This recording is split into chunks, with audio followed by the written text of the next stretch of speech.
Oh, yeah, that's all goes out. Until you have.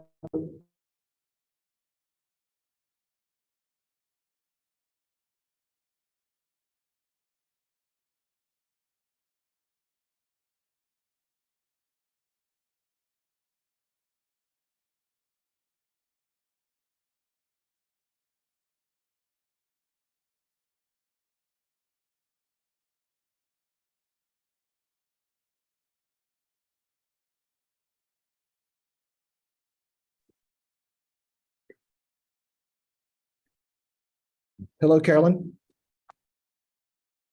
Give her a second to hook up. This camera. It's got a mic for it. No, This is fine. no.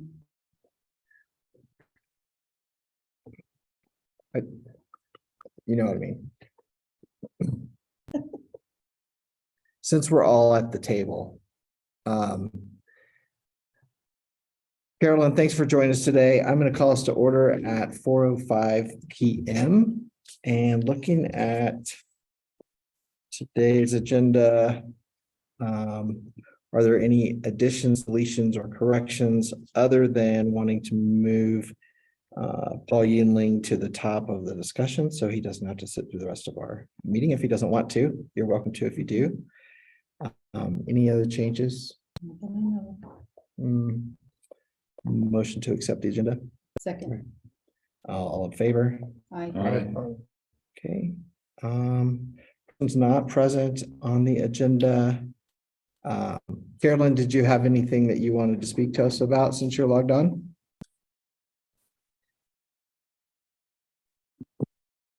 No, thank you, Jesse. I'm just listening and fixing dinner at the same time. All right, thank you. So consent agenda then, our meeting minutes from the last meeting, did anyone have any additions or corrections to those? Yeah. Nancy did a good job on those as always. Motion to approve? Motion. Second. All in favor?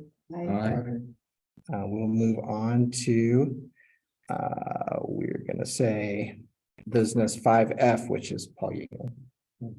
Well, thank you, Jesse, and thank you, everyone, and to Carolyn online. I was asked to come today to speak about a process for providing input to the town's capital improvement program and strategic plan for 2024.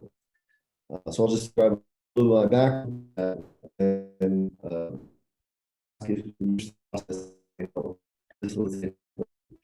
I do strategic planning consulting as my day job. The process I'm going to describe to you came out of a job I did for the Bureau of Reclamation in the Department of Interior. There was a Wyoming area office leader who developed a terrific strategic plan that no one was following. It wasn't that the plan wasn't good, it was that there wasn't a lot of buy-in, and there wasn't a lot of buy-in because she developed it in isolation and it wasn't affecting people's daily work. So we developed a process where the line level workers and supervisors could provide input, and that input allowed her to adjust her goals. But probably most importantly, people had buy-in. They actually felt like they had a say in crafting the goals, and so they were more likely to follow through on them. So the process I'm going to propose and offer is to facilitate a series of meetings for you all. It would be a 1 hour-and-a-half meeting where you'd have to do a little homework up front to craft some input to the town's capital improvement and strategic plans. And then I'd facilitate a meeting with Jesse as chair, and that input would then be consolidated, and Jesse would carry that forward to a consolidated meeting of the town's committee chairs, PRT, Planning Commission, Fire Mitigation Commission, and then ultimately that would make its way to the Board of Trustees. What I'd propose, and I think Jesse has these documents, but I'll just kind of put them up in, as big as I can show form. This is an agenda for an hour-and-a-half meeting, and it begins with a celebration of successes. What are we already doing well?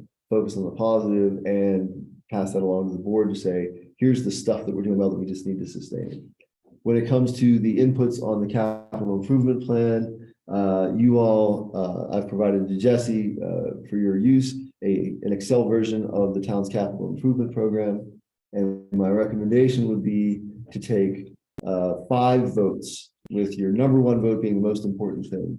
So for example, if you were to say, well, the most important thing in our capital improvement is tree trimming and inspections around the pool for $300. And that's my number 1 vote. That's the thing I want more than anything else. That each committee member would have a chance to go through the capital improvement plan and provide their inputs about what they felt was most important, 1 through 5.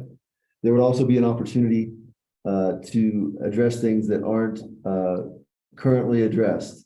So I've created a format that would allow you to say, well, this is an item that's not currently on the capital improvement plan, but it should be. And so there would be an opportunity to add to the CIP. Or if you feel like there's some things that are on the current CIP that we should drop, well, one prioritization exercise is to say, not just that we want to add things, we want to take stuff off the table. There'd be that opportunity as well. But the key is that every member of the committee would have 5 votes that they could say, I want to emphasize this existing objective, add an objective, or delete an objective. And then our task in this hour-and-a-half facilitated dialogue would be one where you meet as a team, and with Jesse as chair and me as scribe and facilitator, we capture the input for the committee that you'd like to take forward to your peer committee chairs and ultimately to the board of trustees. We then follow that same process with the strategic plan. So we also will provide the strategic plan in Excel form, and the same process. You can assess an objective, you can refine it or recommend changes to it. So just to take my example, I work with the Fire Mitigation Committee, and there's an element in the strategic plan that says we want to develop a fire-wise living with wildfire brochure to pass on to members of the town. And we're doing that, but not in that exact form. Instead of doing a one-time brochure with all the information, we've switched to kind of a monthly fire mitigation tip, the goal being to create an ongoing dialogue. So we would recommend, I shouldn't speak for my committee, I will recommend refining that objective and saying, we're doing this, but not quite that way. So I would recommend a change to this language. You could obviously go through all of the parks, trails, recreation elements of the strategic plan and say, yes, this is complete, or we'd recommend modification or refinement to this objective. After every committee member would do that individually, like that's the so-called homework. I guess I'm assigning homework. Is you would do that work individually prior to this hour-and-a-half meeting. You'd bring those inputs to the meeting, and then we would, through a facilitated dialogue, craft that into a single committee product that would go forward.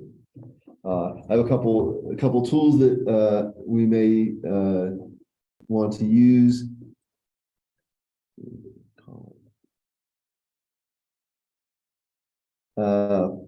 If you're a Stephen Covey 7 Habits of Highly Effective People fan, you may have seen this urgent and important quadrant, 4-quadrant chart. And one of the things that I'll ask that we discuss in that hour-and-a-half long meeting would be, what is urgent and important? It is urgent. There's a high degree of time sensitivity. It has to happen right now. And it's important. It has a substantial impact on the well-being of the town. Then there might be important but not urgent. It has a substantial impact, but it's not a right now thing. The urgent but not important quadrant is, the low-hanging fruit, the things that are easy to take care of. A $300 sign on Hotel Street, let's just get it done. Not really critical, but we could just get that off the plate. And perhaps most importantly, the neither urgent nor important, that's the stuff that we should just stop doing because it no longer makes sense. I do think that as part of this refinement process, it is important to take things off the table as well as put things on the table. Otherwise, you just have an infinitely expanding list of priorities that never gets pared back. And then the last thing that I'd offer as part of this hour-long and hour and a half long meeting. I teach these subjects for a living, so things like leading change, strategic planning, design thinking. Obviously, these 3 courses would be about a week and a half. Maybe you don't have that much time, but if you could take an hour and say, hey, I'm really interested in the communicating strategic planning part of this process. Can you give us half an hour on insights on communicating strategic planning and how we get the word out to our constituents, our neighbors, and then we could do a mini instructional / discussion segment on a topic of your choice. So that's my pitch, and what I'm asking is if you'd be willing to put that on your agenda sometime, and maybe now is a good time to talk about the timeline. I'm proposing that first, I should say what we've already done. I've presented this to the board, and they've allowed me to approach the committee chairs. And then Jesse asked that I appear here today. So I'm asking that by March 30th, you schedule that meeting, that hour and a half or so long meeting to collect this input. That would happen by the end of April. By the end of May, I'm asking that the committee chairs and meet collaboratively and consolidate their inputs. And then by the end of June, that the planning commission chair a meeting, bringing together all those committee chairs to consolidate all the committee's input into a board recommendation. And then by mid-July, that recommendation goes to the board. At that point, I think I should step out. I have no decision-making role in this. I'm just facilitating the dialogue. Ultimately, what goes forward to the board is what the committee chairs would be recommending as revisions. And of course, the board has decision-making authority. So that's the pitch. Good pitch. And you said that Jesse has those forms. And I'll forward those out to committee members after this meeting. But I wanted to hear from Paul first and make sure that I had a complete understanding of what you're asking us to do. And I'm excited. I think it's a really great opportunity for us to have the voice from each committee weigh in on the CIP. Well, do you make a distinction between capital improvements and capital maintenance? Well, I should say anything that's on the CIP currently is in play, and anything that is additions or deletions could be added. So I don't want to put myself in the role of controlling the content or saying what you can put on the table. In my view, anything that the board is considering in their capital improvement plan is where we're soliciting input. But I don't know that I'm in the position of making that distinction. Does that make sense? Well, in being an effective communicator, Okay. as you are, you make a distinction between capital improvements and capital maintenance. Yeah, so if I'm putting myself in the consultant role, I would say, whatever your organization is doing, if you have, for example, if you have a separate budget line in your town's budget for capital improvements and capital maintenance, then I would treat them as separate elements. If you don't, then don't. Or But- you should. Yeah, that is that's not, I wouldn't say it's a normative judgment. That is a management call because organizations do it both ways. So I don't know that that's part of this process. So if the town, and I don't know, if the town has a separate line item for maintenance versus capital improvements, that changing that process, it is not part of my mandate or part of my writ or part of what I've been asked to do. Does that come out of the same bucket? Not necessarily, because one could be grants that we're applying for. And one could be a line item that's already in the budget for maintenance. Do they allocate so much money for capital improvements a year, or does that change every year? I think that changes every year. Changes every year. Based on what's at the top of the list. And I know where Don's going because we have a lot of deferred maintenance that are just turning into big problems, and tracking those in a similar, if not at the same time, way probably makes sense. So we'll talk about that in our 90-minute meeting, and maybe I walk in to that chairs meeting with that list, because I doubt I'd be the only one. Is this list the same thing that's on the computer? No, this is something different. So- Yeah, to be honest, I haven't seen this before it came in. So the Excel document that I shared with Jesse is the town CIP in its most recent form. And so I would ask that everyone work from that document, because obviously if you want 3 committee chairs to compare notes, they need to start with the same base document. Now, this is something the PRT did. Okay. Earlier, I think Okay, I was- spring. Okay, yeah, I It's misunderstood. coming what I up was looking later. at. Yeah, that's our maintenance plan for the Yeah. Ah, year, okay. so Yes. you can ignore that, Yeah. Yes. Paul. Anybody else have questions for Paul? I think so. Just need to figure out our next meeting. Yeah, and Jesse, I'll stand by. We can coordinate one-on-one for, if you go forward, how we can best accommodate your schedule. Absolutely. I don't think we need to vote. I think it's on No, the no, next, no, on the no, next, on the next meeting Yeah. agenda. Paul, thanks for coming Okay, in. all We right. appreciate it. Thank you. Thank you. Nice to meet you all. Yeah, good thing. That's exciting. I'll say.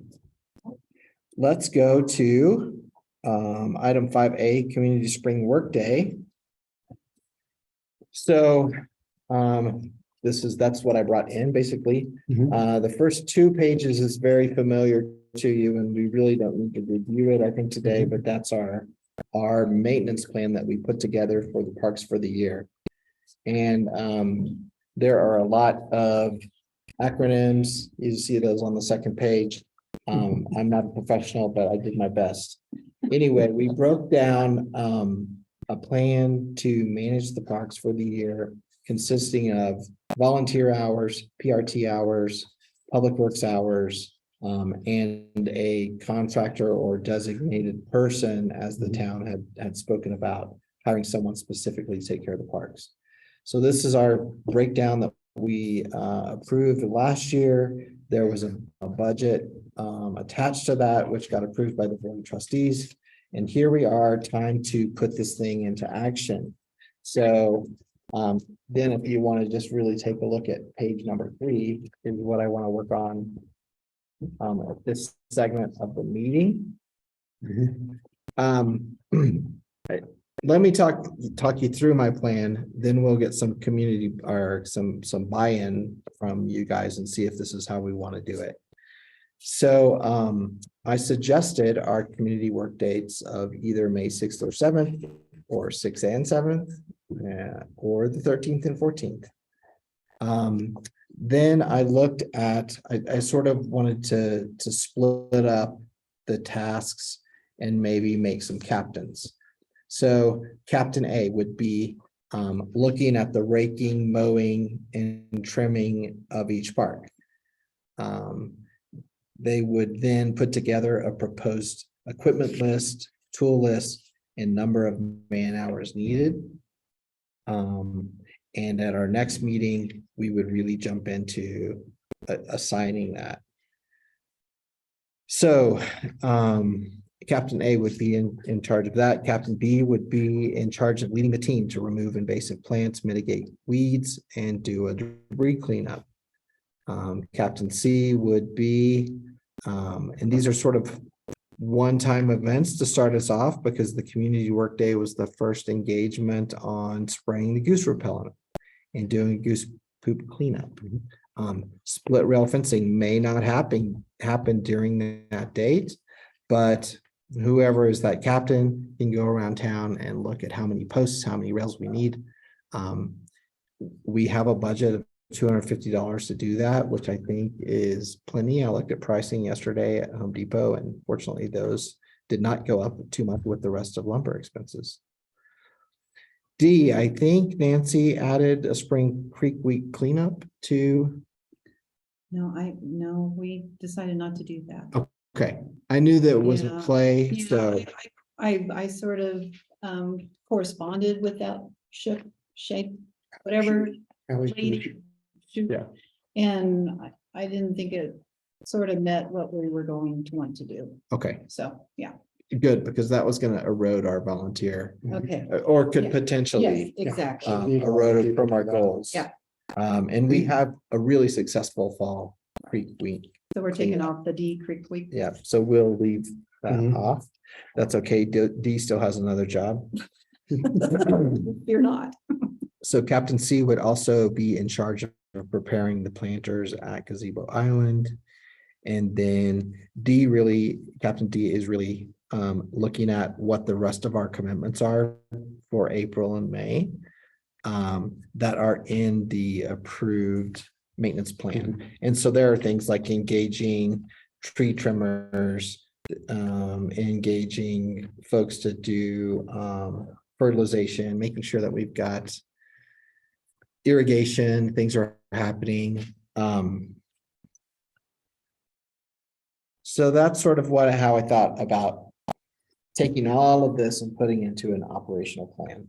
I should have had Paul Yingling do that because he's a specialist at this, but same goal here. So what do you guys think about that? I think it's well thought out.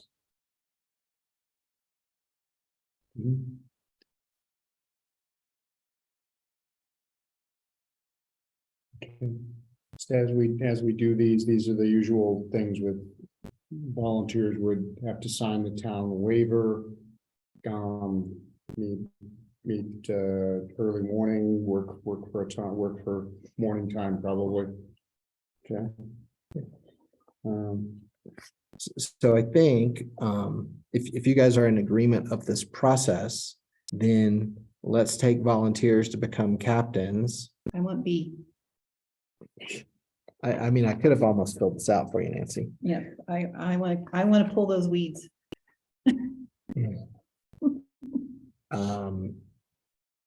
Mowing, raking. You guys fight over the others. I'm good with that one if you want. Mower, raker. That was what I Mhm. assumed.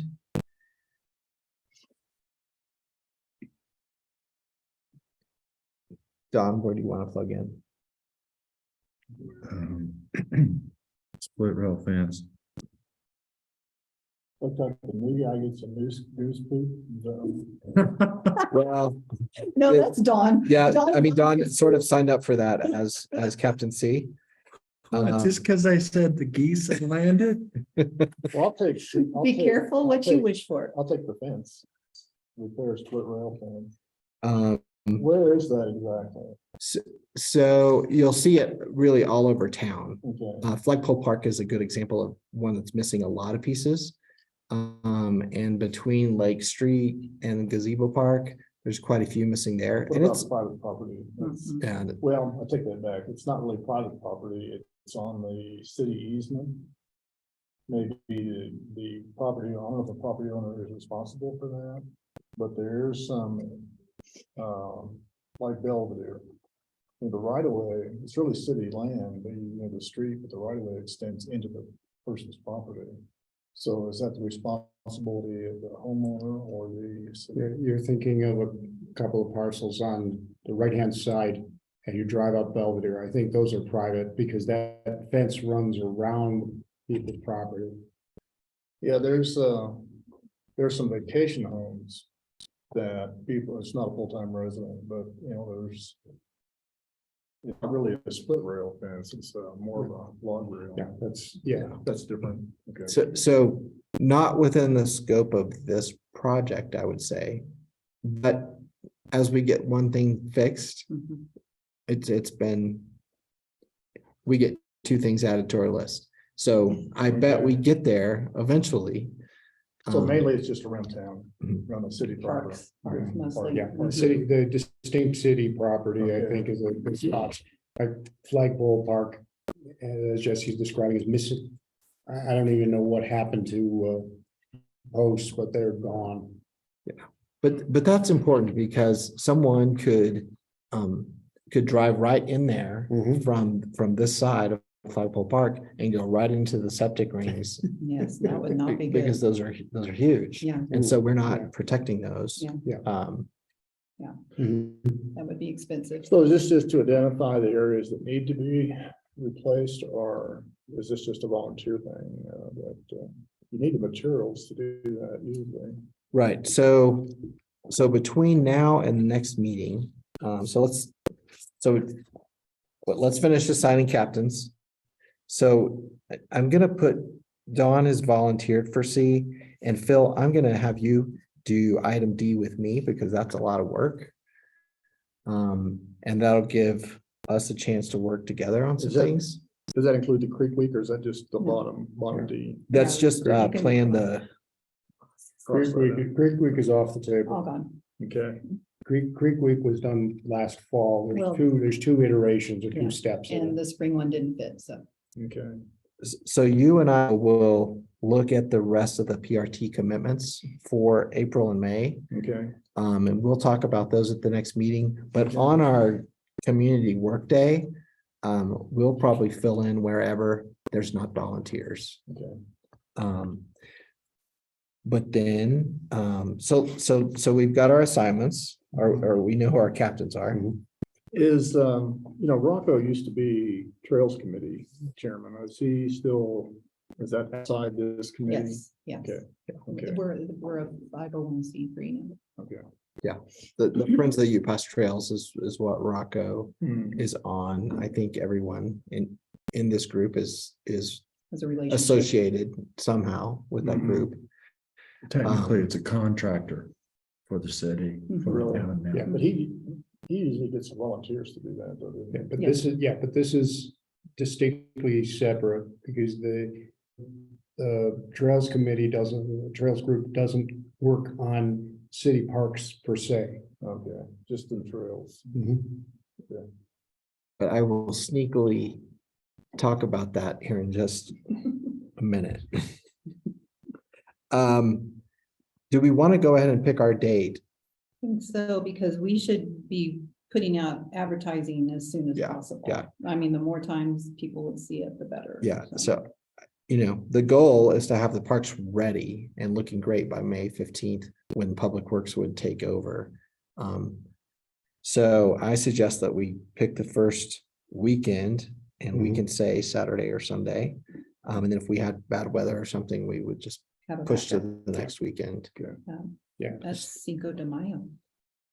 So definitely a Saturday. Okay, I think Saturday you'd get more yeah, volunteers. I think so Yeah. too. So we're gonna say May 6th. Mhm. With a the- backup of May 13th. So then each captain to put together a proposed tool inventory list and an estimate of man hours needed. So now we know who our captains are.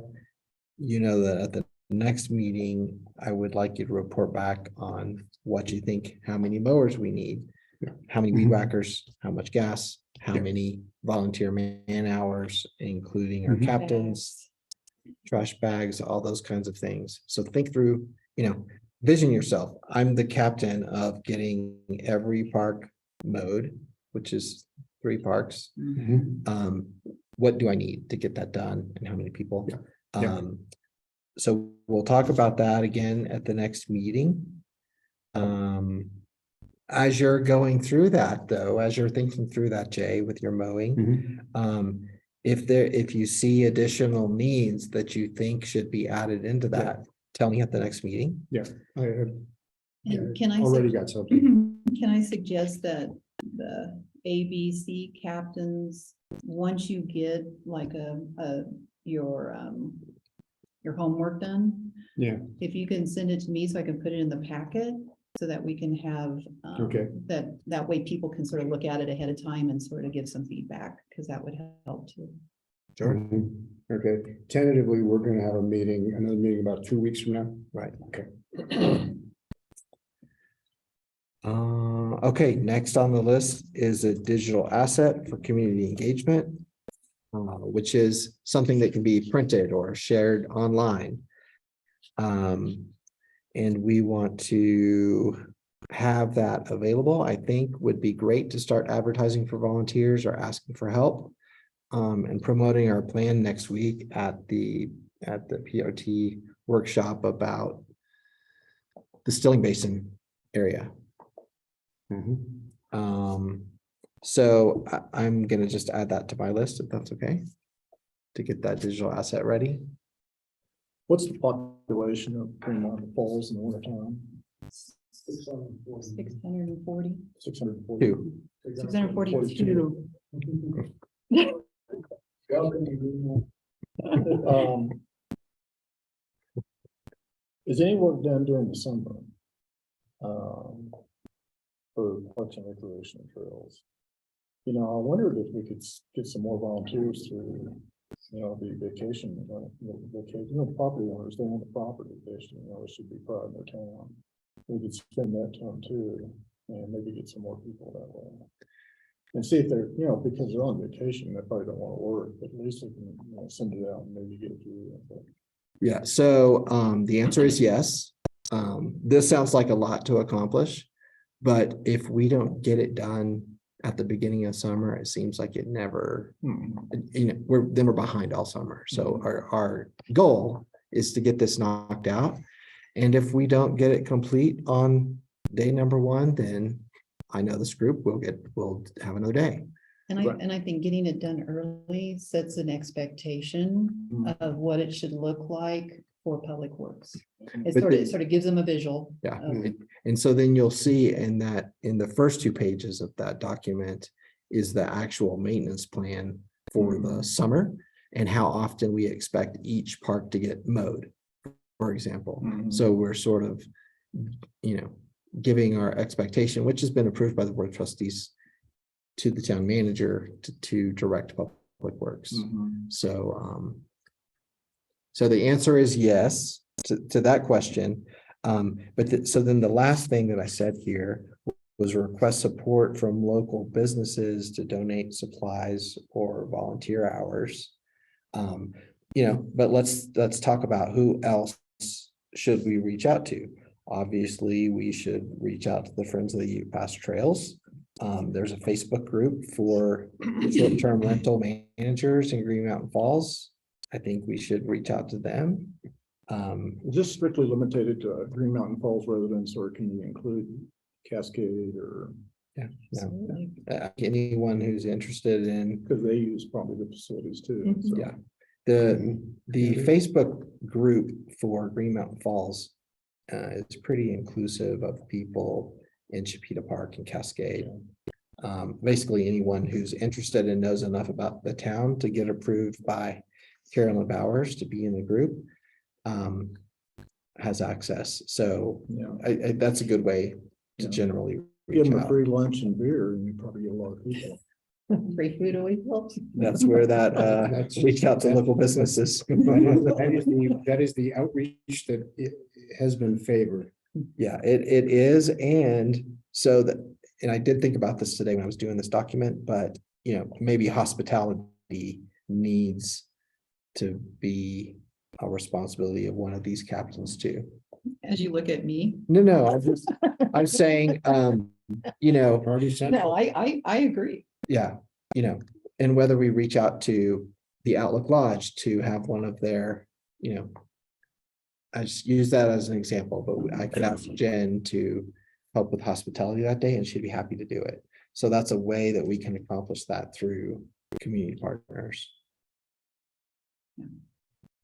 So let's add hospitality to your list, just so that So it's weeds and hospitality. weeds and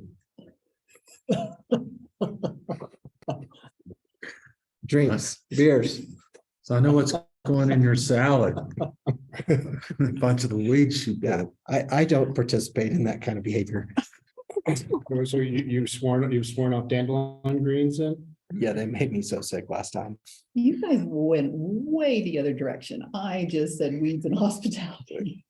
Nancy usually takes us down a road that we're a little cautious about going down, but we go as a group. That's why we have fun. It is, it's true. Yes. It's just like in the old days when you were in a room full of engineers, Oh, absolutely.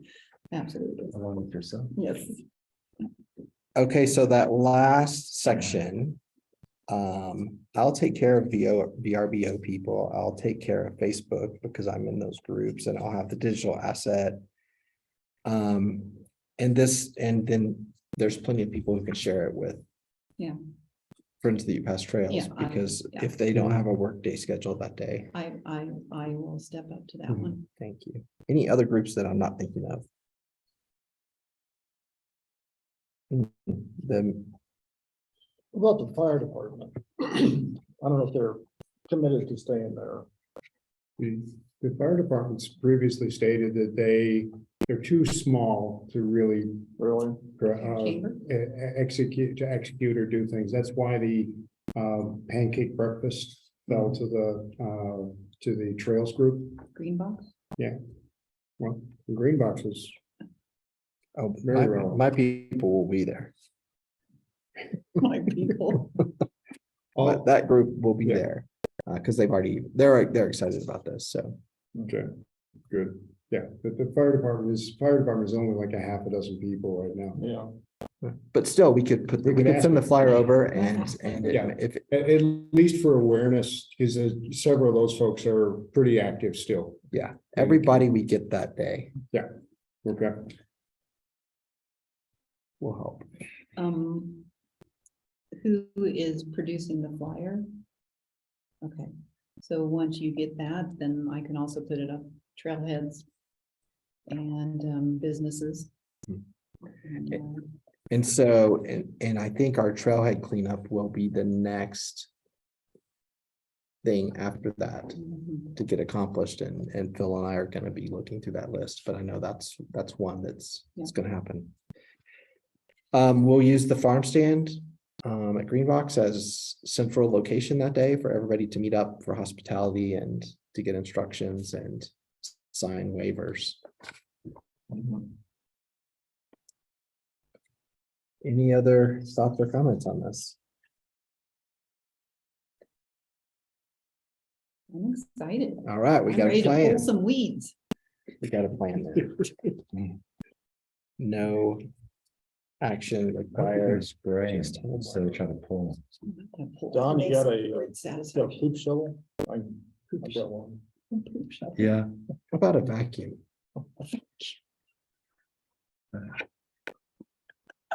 Oh, no, a shop vac. Oh, I don't even want to think about that. Shop that. It's wet dry. Right? The poop or the vacuum cleaner? Well, yes, Yeah. Both. yeah.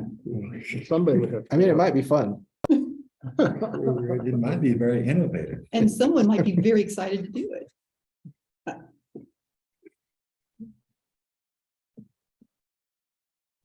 Think outside the box. So we just need a real long extension cord, right? There you go. I'm sure, right? They make battery powered everything now. Yeah. Yeah, they do. Tools. 60 volt. even. I've got the tools. No. All right, let's move on to 5B trail maps. I have reached out to my contact Julie at Pocket Pals, who gave us the budget last time. And she has given me some questions that I thought best answered by this group. Okay. Number one, where will this map be displayed and how? Will it be in the form of a large sign at one of the trailheads? I think that I know that it will be a digital asset is Yes. critical, Definitely. but we also know that it will be displayed at every trailhead. I would think so.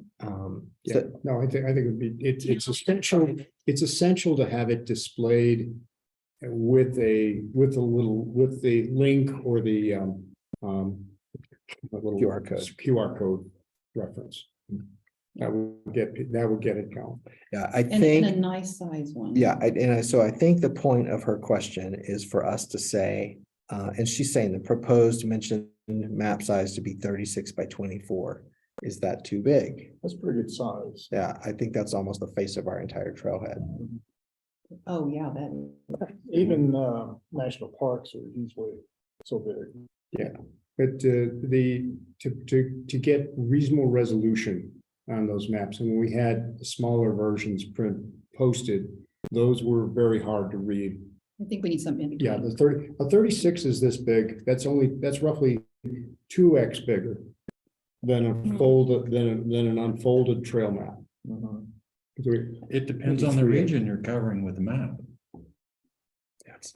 What's gonna be on the map other than just the trailhead sign? All right. Have the route and the difficulty, and is it strenuous or is it? So we do have that information posted at the trailheads as a separate, thing. So I think. What is a legal size? That's 11 by 17. Mhm. I think that would be perfect. Because that's also works for a foldable That's like. this. Yeah. trail map. So let's circle back and make sure that we still like that answer after we answer Mhm. the next question.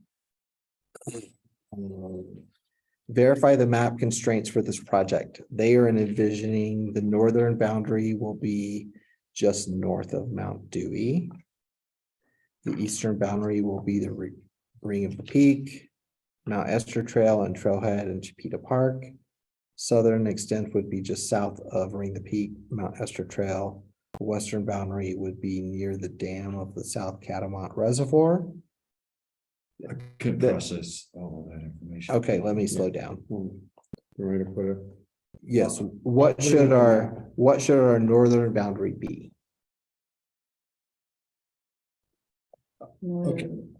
Can I ask, let me ask a question first, because we talked about having a regional map and then an isolated map, depending on the concept you want to convey. Where you are regionally and where you are specifically. Because both would, if you're going to do both, things would have to be considered differently than if you're just going to do an isolated, you are here and this is a trail you're on. So the budget and the goal of this map is to be a comprehensive town of Green Mountain Falls hiking map. Okay. So it won't necessarily say you are here, that gets designated at the trailhead. But the map that we're gonna use has to be this is taking the place of the old Yeah. the Green old- Mountain Falls Trails yes, map. Yes, Okay, so so think, that's keep super. that in your head. That I was just gonna say that. It's gonna look like the old trails group. You know, the green with the topography So and having all of we're the. allowed to show the trails now. Yes, that- yes, okay. yes, absolutely. That's why we're doing this, Okay. because yay, trail ambassadors need a map. But, so the northern boundary, which way is north? Dewey? It's the North way. that way. Yeah. This is what I think, but It's, That's north. That's straight west, I think that way, so north. and so they were saying the northern boundary was the top of Mount Dewey. There. When I'm sitting in my house, I don't know which way's up, so I think.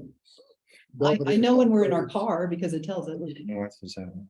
Okay, okay. So north of Mount Dewey yes, sounds correct. yes. Mhm. Does that include the horseshoe trail? And that goes around and meets the Horseshoe trail's Catamount not, Trail, doesn't it? it's not official. Goes on around. It does, the Dick Bratton Trail goes, It's sort of like Okay. the top of the crest. Are you going to show all of Catamount? here we go, this is what we did. Yeah, here's the Cotrex map to use as a starting point. And unfortunately, it's hard to display, but you would want if you're going to show a comprehensive map, you've got to cut it just below the Wallace Reserve area. That's on and unfortunately, there's no north, south, east, west, it's skewed. But the southeast corner would be, the southern boundary would be just below the Wallace. Can you move your hand? Mhm. Thank you. Okay. The upper boundary or the western boundary could extend to at least the union of Catamount with let's say call it our legal Catamount up to Steve's Bridge, which is Come on. Come on. Which is right about here. Okay, the northern boundary would be Mount Dewey, would be defined, we set by Mount Dewey. Because we're not covering the horseshoe trail is not considered legal, and we just have that. So we have something like this. Well, maybe we need to think of it this way. What trails do we want on the map? Let's think of it this Yeah. way. Do we? Do we don't need the Wallace Reserve on the, do we? We should. We could. We should. Okay, That- so are we talking every town trail? So that would be Catamount, Thomas, Dewey, Bratton. Crystal. Crystal, Mhm. Wallace, Yeah, because Crystal comes off of Wallace. That's an easy one. and Terrell. I Yes. mean, the new Terrell, the Pittman. The Terrell will get included if we did a square around the shape.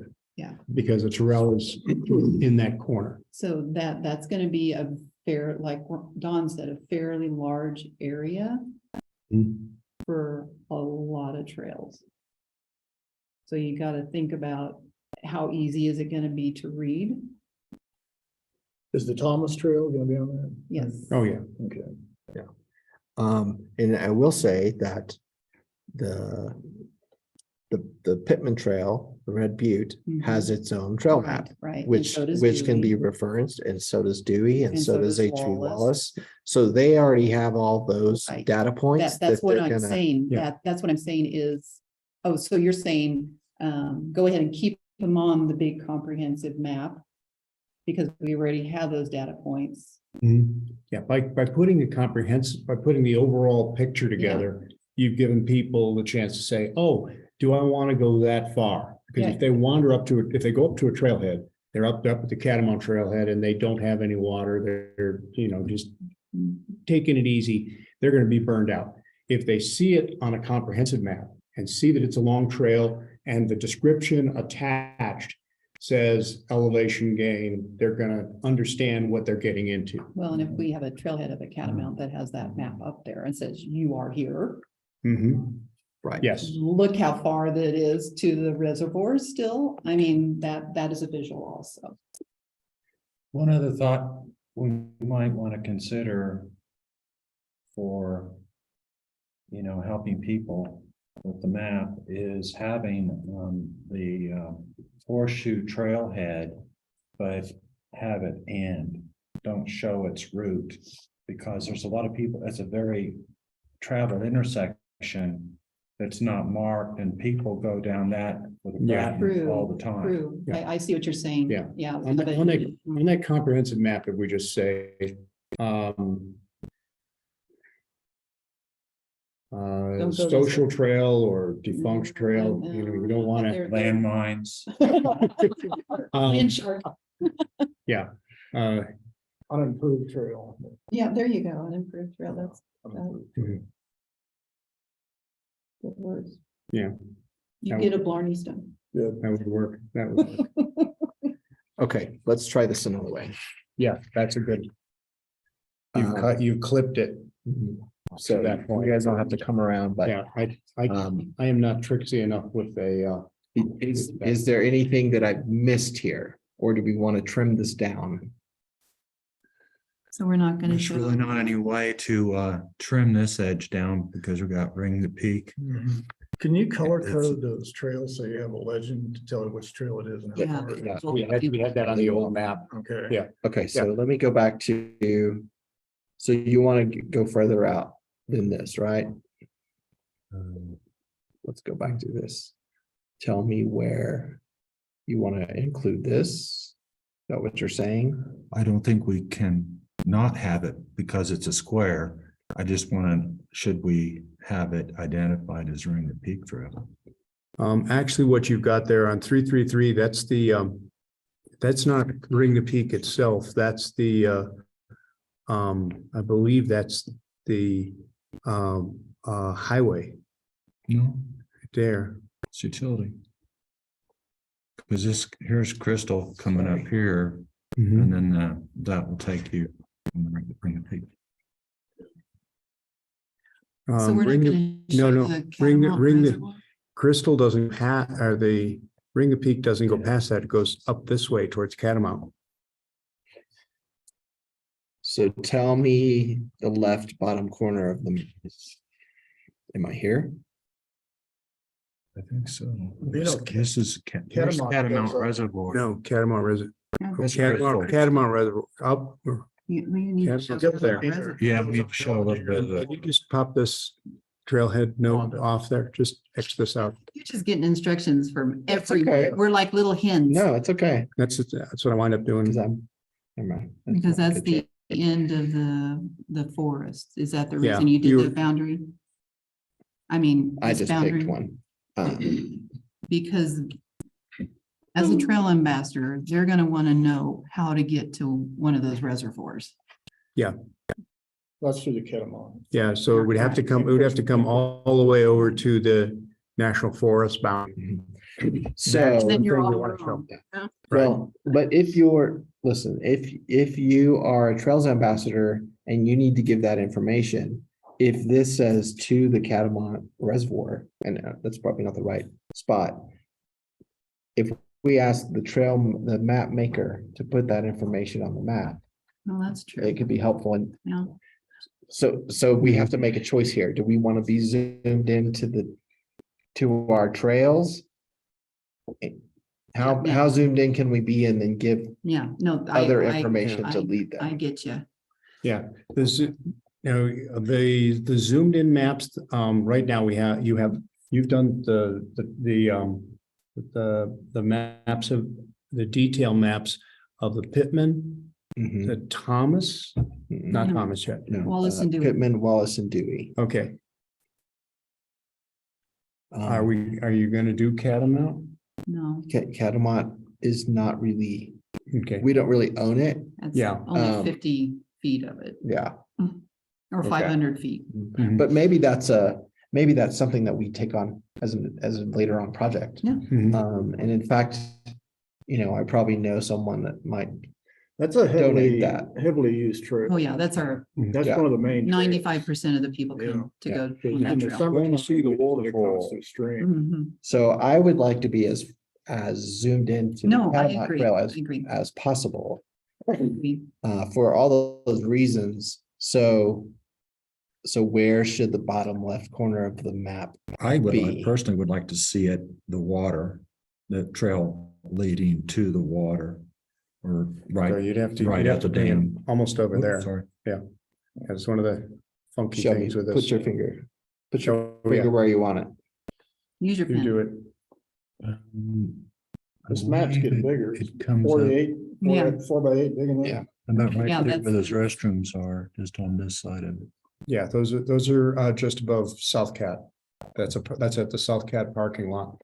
Okay, and then coming to this point for our Mhm. top Mhm. left. Yeah. And then going to, let's Mhm. talk about bottom right. Yeah, Is this the That's the beginning? of ADT. ADT. yeah. Yeah, But that's, we can leave the ADT off it. where's the Wallace's? Is that right there? Yeah, that's Mhm. Yeah, it's all this. group in there. Yeah, I would agree with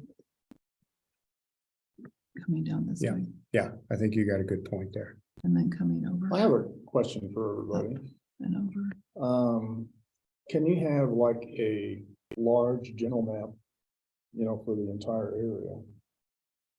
At maybe one location downtown, so they can look at it.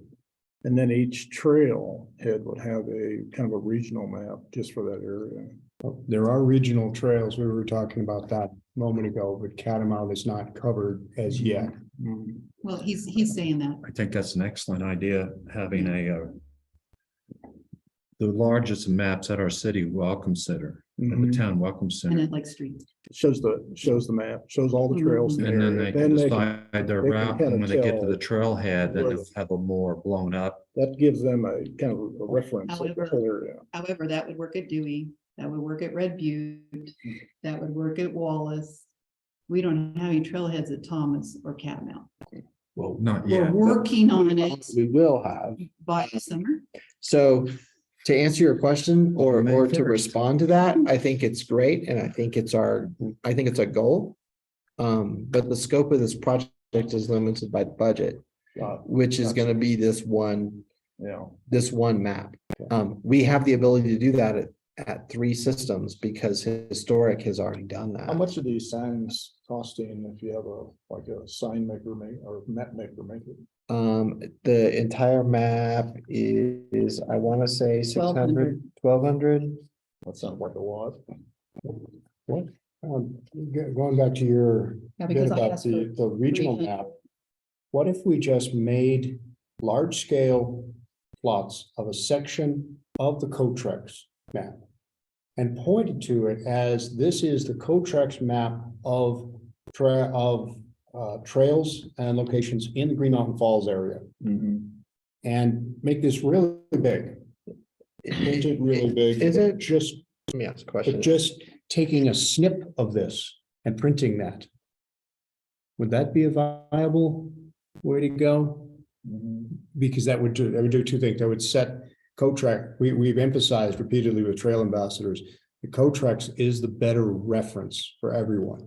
Not really. But it doesn't work if you don't have a cell signal. It's Is that official, right? it's official reference, but it's not the best. Yeah. Oh, So- that's true. That best for the tourists, Better than ultras. better than all trails. But answer the But- question but- of the cost of the map. I think it was 1,200. It's, Yeah, I think it's 6, but it's, Well, we got It- 1,200. yeah, it doesn't. and so it's. So let's see what we can spend here. Yeah, And can we zoom in and do a catamaran? right, specific? because I know the total. When Mr. Mayor talked about doing Nancy's things in the meeting, it was trail ambassadors, which is 300, and maps were 1,200, because the total was 1,500. So if we have leftover money, You could blow this up. Somebody that knows what they're doing as far as printing, offset printing, blow this up. Yeah. Put it on a Yeah. waterproof background. That have to be plywood, can be light, can be mounted. What I was thinking was that the Cotrex map exists and doesn't require a unique funding.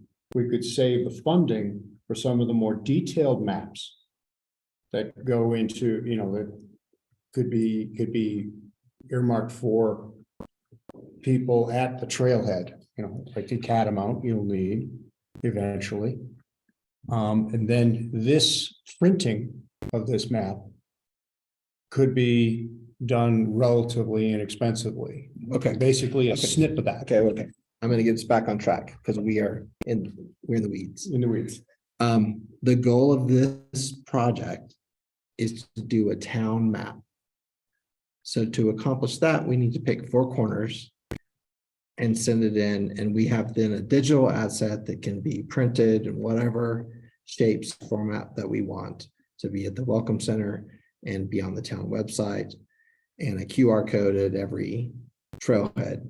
Okay. From there, we can add any information that we want at each trailhead. But I think, and I like it that we're thinking ahead of what we want to do next, but we got to take step number 1, Yeah. which is this. So let's I think we decide this. showed the corners. Article would be right there for me. And that would come over and catch the bottom part of crystal. So let me go back and.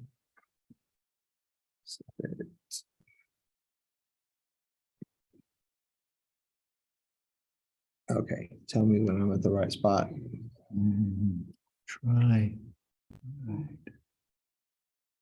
Right So there. Mr. Mayor said that we could get into copyright with Cotrex. Make sure you don't violate copyright.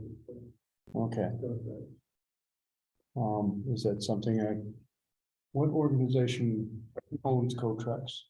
Okay, It's gonna be square. Colorado it's gonna government. be square. Well, it can be Colorado rectangle, government.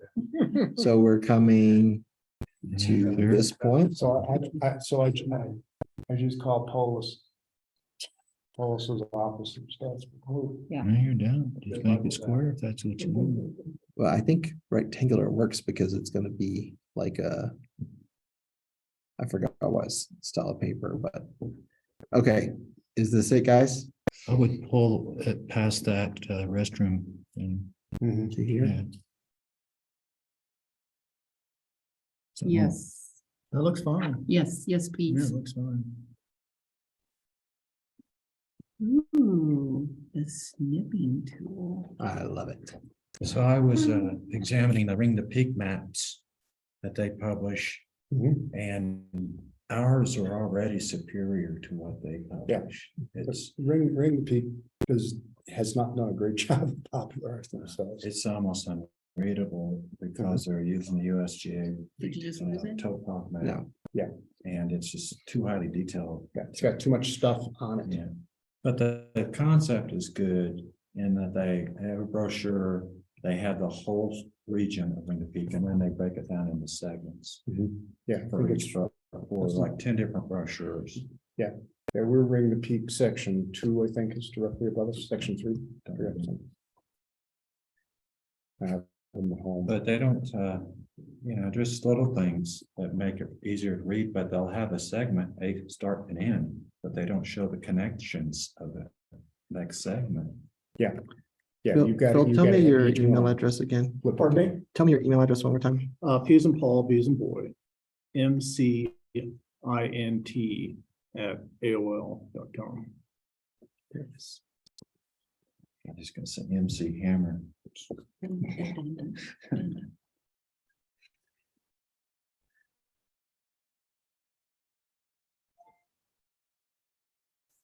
Excuse me. Late for dinner. Are you? I have Barney stones. Hello?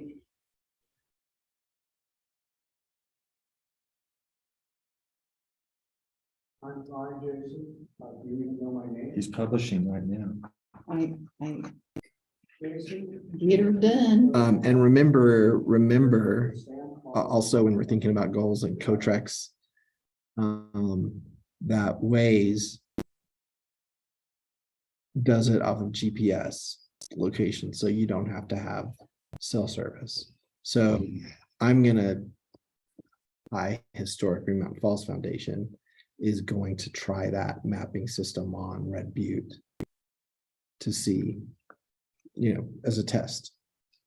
And if it works well, we can talk about expanding it. Because Waze uses GPS versus any kind of Wi-Fi or internet.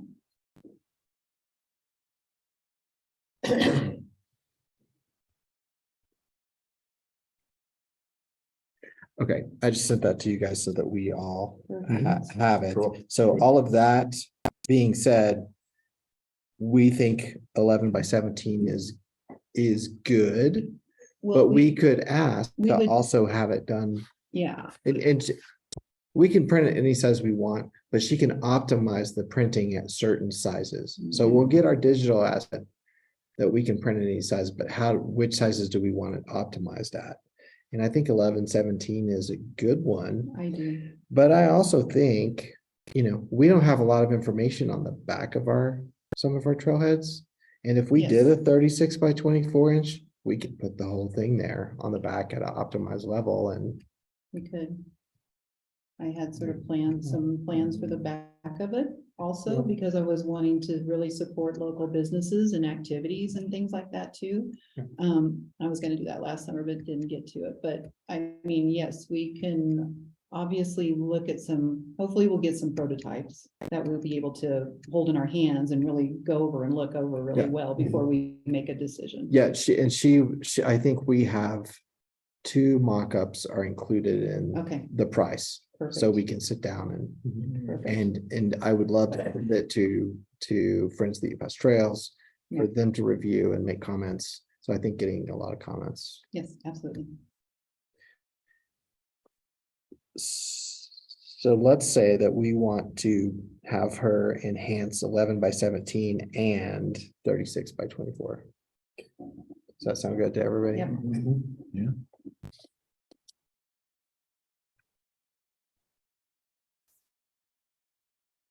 I'm so excited about getting turned. 3 years, 3 years, Philip. Is that right? 3 years. This has been promoted as a hiking mecca right here, this town. Yeah. And the city is not really embracing that somehow. Or We are has now. not, has not. We are now. There have been some trespassing issues that needed to be resolved for us to get to this point, and now that we're here, we're gonna cook with gas. We are embracing, we're squeezing. Right, Don? Cooking very efficiently. So, Yes, with gas. yeah, but no excess nitrous oxides. Those all the questions? Yes, Oh, okay. and thank goodness, because that took us a minute. Yeah, that was easy, right? Yes. All right, anything else about trail maps before we move on? Exciting. All right, item 5C is recycling resources economic opportunity. And I think that Nancy wanted to present on this. So, with when we talked about the gazebo bridge and, oh no, sorry, I'm way off. We talked about the dumpster blind and we were thinking, oh, we might have to not do the cement pad because of budget constraints. And we were like, okay, Becky presented, town manager, presented us another opportunity for a small grant, a mini grant to do some recycling, bring the recycling piece into it.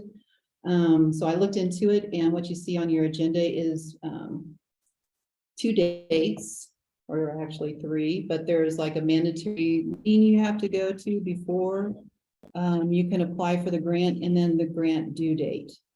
So if we are looking to do this, because it seems like the town manager has sort of given us information and to go forward with, I guess it would be just a matter of, do we want to go forward with it? And if we do, then we need to see if someone wants to go to the mandatory meeting and sort of scope out how much work it would really be for this committee.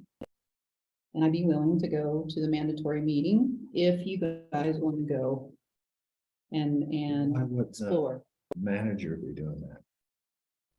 To go to the mandatory meeting? Let's not ask if we have the opportunity to do Yeah, something I would ourselves, rather do it myself. so we can make sure. Sorry, I don't mean that in a bad way. I know you, I know, but just some stuff in my crawl. Whatever it takes. You guys with me on that? I mean, I think we have to apply for the grant, and we need to get it so that we can complete our vision for the dumpster blind. Because those monies not only will fill any gaps for us to get the gold star dumpster blind, but we'll see what Nancy comes back with, to say what the funding is valid for, but maybe that pays for some months of the recycling. Where exactly is? the Pick up also. It's gonna be behind the post office. You see what I'm saying? I feel like we We're gonna have take out to, those 4 big trees. Oh, okay. I feel like we have to chase it. You say If, so. if you can go. I feel like somebody has to chase it. What day is it on? It's on your agenda. It's I on the mean, do you know what day 31st. the 31st is? 31st is the checkout meeting, and the grant has to be done by the end of the next month. The day of 31st is Friday. Friday. That'd be good for me. You want to Zoom together? All right, It's awesome, guys. thank you. where's that? It's just a Zoom. It's a Zoom. I'll give you the information. Oh, it's a Zoom. It's a That's Zoom. better yet. I know, It's right? getting better all the time. I might see if the mayor might sit on it too. Yeah. Which then gives us 28 days to write the grant application. Yeah, And that's where we know the town manager will want to plug in. Yeah. But we could take a stab at it. Yeah. If we Yeah. present something that's almost complete. Okay, well, just out of curiosity, RREO is what kind of a, is that a state agency or? I have an email that I can send you guys and Sure, that'd be great. have more information Yeah, about it. I'm just curious. Yeah, it'd be helpful because then we could all read that and Yeah. have thoughts for the Well, grant application. You have it already. I know. It doesn't mean I've read it already. I will send it to the rest of the committee then. Okay, Thank you. good. Sharing is Including me. You have it already. I know, but Oh, you have to be reminded. Okay, got it. sometimes I spend the first 30 minutes of my day looking at what's due in the next 3 days. I admit it. Okay, Stuff that I've been chewing on for a long time and has time to those come together. elephants you're pushing up, Phil? Yes, Okay. yes. All right. Well, Nancy, thank you for volunteering Okay, for and that. Dawn. And Dawn, appreciate it. And we will report back on that at the next meeting. So I don't think there's action required. Use volunteer to do something. Pool operational study is next on the agenda, and I saw that Dawn had a handout. So I'm gonna let Dawn present.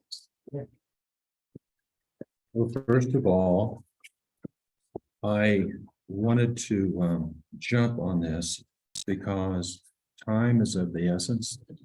What you are seeing now are my personal objectives and perspective on how I'd like to see this going forward. So just let me roll through this real quickly. So our objective is to develop a plan to open Green Mountain Falls for this season.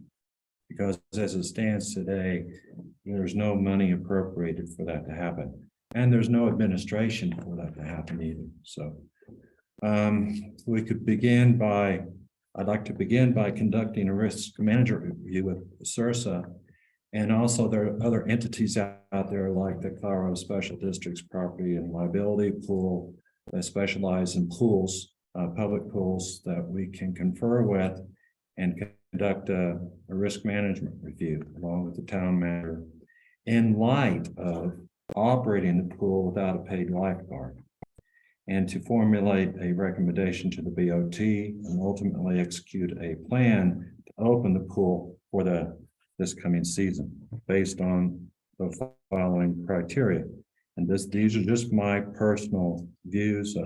I'm certainly open for critique on them, but they all have a reason.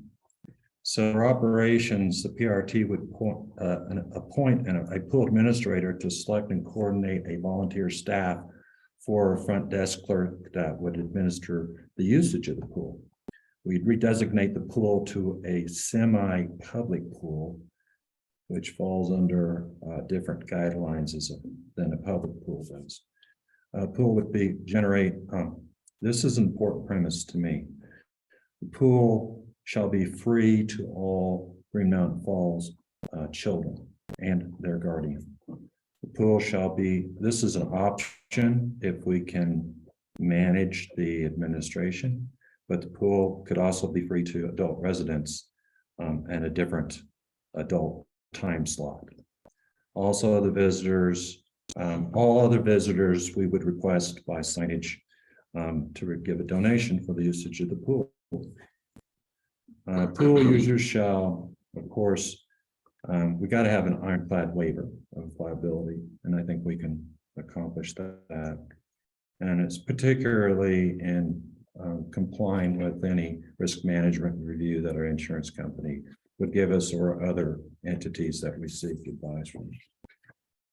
And there's also secondary lines of insurance that one can buy. So I'd like to see the pool opened, and this is meager, but we can do meager. That's how I like to start. Have it be open Friday, Saturday, Sunday of each week from June 2nd to September 4th. Pool shall be in operation those days from 10 a.m. to 2 a.m. And that is specifically for the children and their guardians time slot. And then optionally, there'd be an adult time from 6 p.m. to 8 p.m. if we could manage the administration of it. Can I ask a quick question? Sure. What's your age of an adult? 18 or above. 18, okay. Yeah. Pool shall be administered by a volunteer front desk clerk. An administrative guidebook shall be composed for that desk clerk to operate off of. The pool maintenance shall be provided by a paid professional pool contractor. Cost to be determined. Pool maintenance shall be paid for by Green Mountain Falls. Pool maintenance contract would basically be covering 14 weeks or 42 days of actual usage. Public Works shall help defray the cost of maintenance by inspecting the pool a minimum of once each day when operations are closed, that being Monday, Tuesday, Wednesday, and Thursday. Green Mountain Falls shall provide cleaning services to pool, restrooms, and facilities. Additional maintenance shall be provided by volunteers as needed. The calendar for the pool, have a pre-opening operations check somewhere May 1st through May 5th, making a, maintenance list, just to see what everything needs to be done before the grand opening, which would be Friday, June 2nd.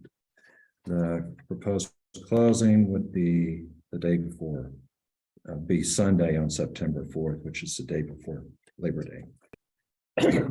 Pool shall be cleaned up and fixed up by volunteers, starting May 1st through the opening, June 1st, as needed. We'd supply the labor and parts, and all the materials and parts be provided by Green Mountain Falls. And then we would, develop rules of the administration. First and foremost, there's no, I'm proposing that we have no paid lifeguards. So that's probably the biggest, step hurdle of all. All users shall sign a waiver of liability and be on file with the front desk clerk where they can, before they can enter the property. A volunteer front desk shall be present. A clerk shall be present on the property at all open times. Users shall be Green Mountain Falls children and their guardian. Children are 17 years old and under. Any child 12 and under must be accompanied by their designated adult guardian at all times specified on the waiver. Users shall be Green Mountain Falls. Oh, that's just optional. We can also have adult time slot for adults in the evening. Users who donate to Green Mountain Falls Pool shall donate via electronic means like the QR code. I don't want the front clerk or anybody handling any kind of monies. Swimming pools, swimming pool rules and regulations shall be posted on signage in appropriate places. And then basically draft, pool rules and regulations, some of which I just mentioned here. But the guardian shall be responsible for enforcement. And this might be, I could see this incorporated in the waiver. So everybody knows their responsibility before they enter the property, but the guardian shall be responsible for enforcement of all pool rules and regulations with respect to their own children. Disputes between guardians shall be settled by the front desk clerk.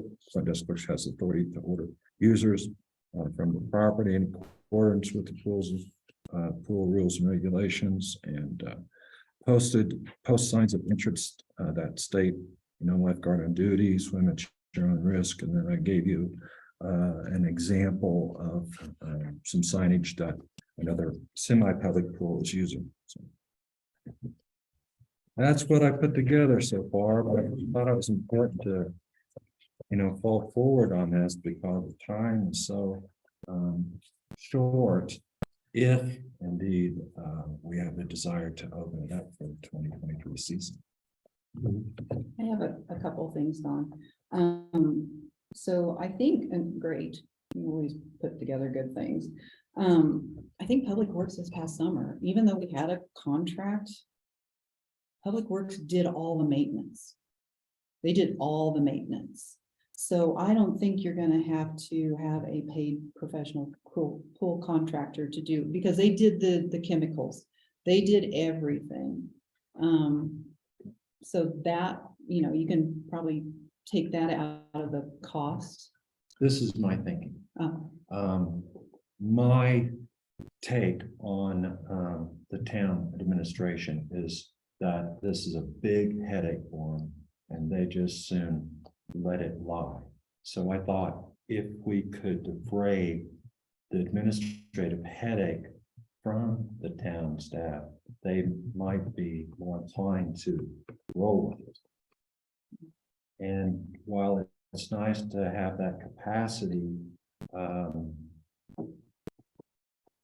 I think that having a person that's a professional that does this in day in and day out, and having him do that 3 days of the week wouldn't cost a great deal. And then we can use Public Works as backup when we're going on checking, making sure the circulator pump is running and the water is in the pool. So we could use both. I really do. I think you have to be certified to do the Yeah, chemicals. they are certified. I think Dusty is. I think he's certified to do the chemicals. So, and another thing is there's a lot of volunteers. I mean, hopefully there would be a big pool of volunteers. I mean, I know with Trail Ambassadors, I hope that there's that, I hope residents put their money where their mouth is when it comes to wanting to really open up the pool, and that they step up and do some volunteering in some of these capacities. Because that would have to be something we'd have to put in place first, is to get the feel of how many people would really be willing to put some time into. Yeah, it. that's Regular- why I regular- started out meagerly by saying, could we open it 1 day a week? Right. Yeah, sure we could.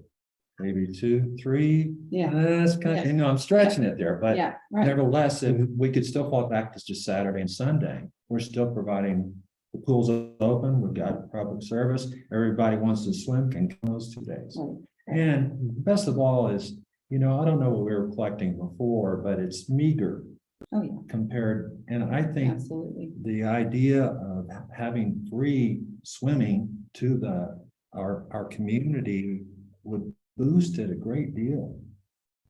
I just. No, I can tell you're passionate. I do have one more other thing. So when we took CPR, first aid and CPR up at, for friends to become certified, the major reason for drownings was lack of supervision. Major reason. That is concerning to me when you don't have a lifeguard. If you don't have someone who is trained, and I get it, having a parent there who's supposed to be responsible. I'm just saying that this is a statistic that the biggest cause of drownings is having not enough supervision. How deep's the pool? How big? How Deep. deep I think it's 9 feet because it used to have a On one diving end. board. on one end? But that would be my biggest concern. Well, it's everybody's concern, but let's take it back. To be real is like, I live in the community, I have some, my nephew comes to visit, he wants to go swimming. I'm gonna take him down there, I'm gonna be responsible for him because I know there's not a lifeguard there. I can do that. Yeah. I'll make sure he's safe. And so should every other guardian Yeah. that takes their child down there. Yeah. That's real world. Yeah. There's thousands of pools in Colorado Springs alone, Yeah. apartments, Yeah. country clubs that have no lifeguards. No, that's true. I agree with you. I'm just saying that was a statistic that was brought up at our CPR, so. And, Look, and and I have a unifying thought for me. For me. But to get it out, I want to go around the table and hear everyone's, but before we get like stuck on one Mhm. topic, because I already know that lifeguard could be point of contention, but in my mind, I have a way where we can keep moving forward. Go. Nancy, did you get through your list? Okay. That's the only 3 things I know. Well, I think it's pretty good as far as what's been proposed. The only concern I have is, and it's not really a concern, it's more of a qualified volunteer, okay? Who do they report to or who schedules these people to be, I guess we'd have to have a point of contact Yeah. for there's- them and a schedule to let these people know you have to be here at such and such a time, such and such a date. That has to be, because a lot of people want to know when they have to work. They don't want to be, second guessing when they'll have to show up today. So somebody has to coordinate those volunteers to make sure that the right place. at the right time. There would have to be a very definitive schedule Exactly. set ahead. cover. Otherwise, if they keep, and usually it's a very regimented, they know exactly when to point, like maybe Thursday, Friday or whatever. But if you move these people around a lot, then they're gonna be a little bit confused. We have a problem with my granddaughter working at where she works. She doesn't like, because they're always changing their schedule. She doesn't like that. People don't like that, they'll leave. So the other thing is, you sign this waiver, but lawyers being lawyers, how binding is that waiver? Should something happen to somebody? You sign a waiver, there's nothing the city of Green Mountains Falls is absolved of any risk. If that waiver is fairly binding and we have a lawyer look at it, then the lifeguard thing may go away as far as liability, but to save someone's life, is probably more important than legal aspects. But you go to Marriott, you go to Hilton, there's nobody out there. There's kids that are 16, 6 years old playing in the pool. Of course, it's not maybe 4 feet deep, but you can still drown in 4 feet of water. But there's nobody there. Now, how do they address their liability in case something happens like that?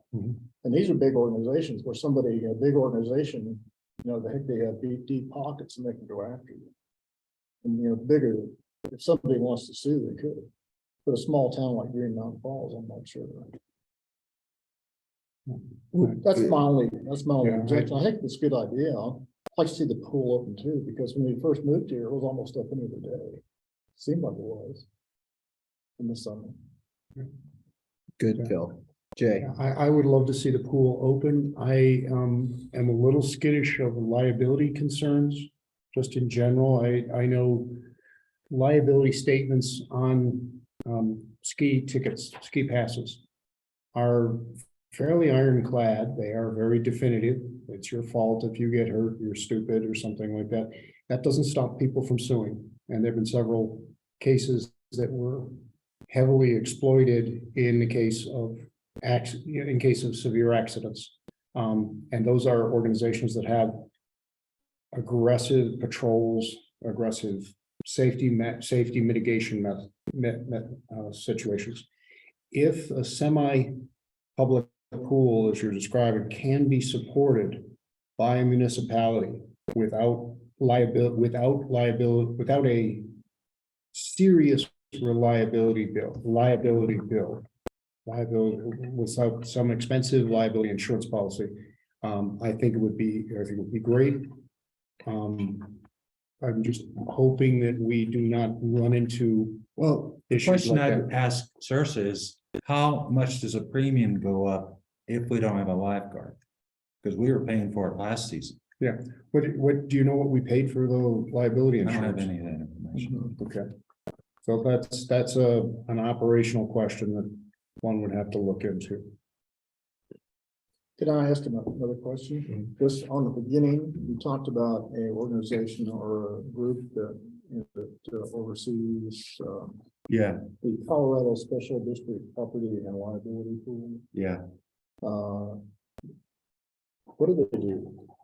Well, I did just a preliminary study. It's a co-op that the companies put together to protect their liability when it comes to pools and some other things that are high risk. So there would be a cost to the city for them to provide that service A and, risk management. Yeah. and manage the pool. Well, they don't They manage. managing, but they would provide a risk assessment. They would also provide secondary coverage, liability insurance. Okay, to a certain amount, Yeah. whatever that is. Okay. That may be the first step, just find out what they can do. how much liability can they cover? And how much does that cost?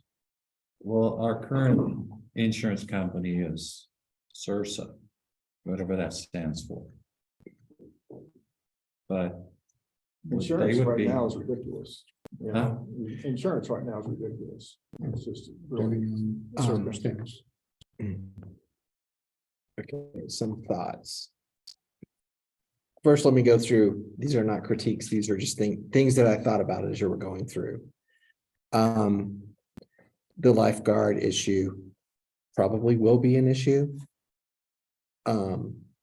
So, let's take the number of hours that we're going to be open for children. Let's take the number of hours that we would potentially be open for adults, and let's assign what it would cost to have a lifeguard. Just so we know. Let's formulate this plan, which I think you've done a brilliant job of putting together. Let's formulate this plan so that it can withstand some scrutiny or some no's. So let's plug in amount for a lifeguard so that we know what that would cost. If it's adamant, let's not let that be a roadblock. Let's say, okay, if it's going to require a lifeguard, it's going to cost this much money. Where's it going to come from?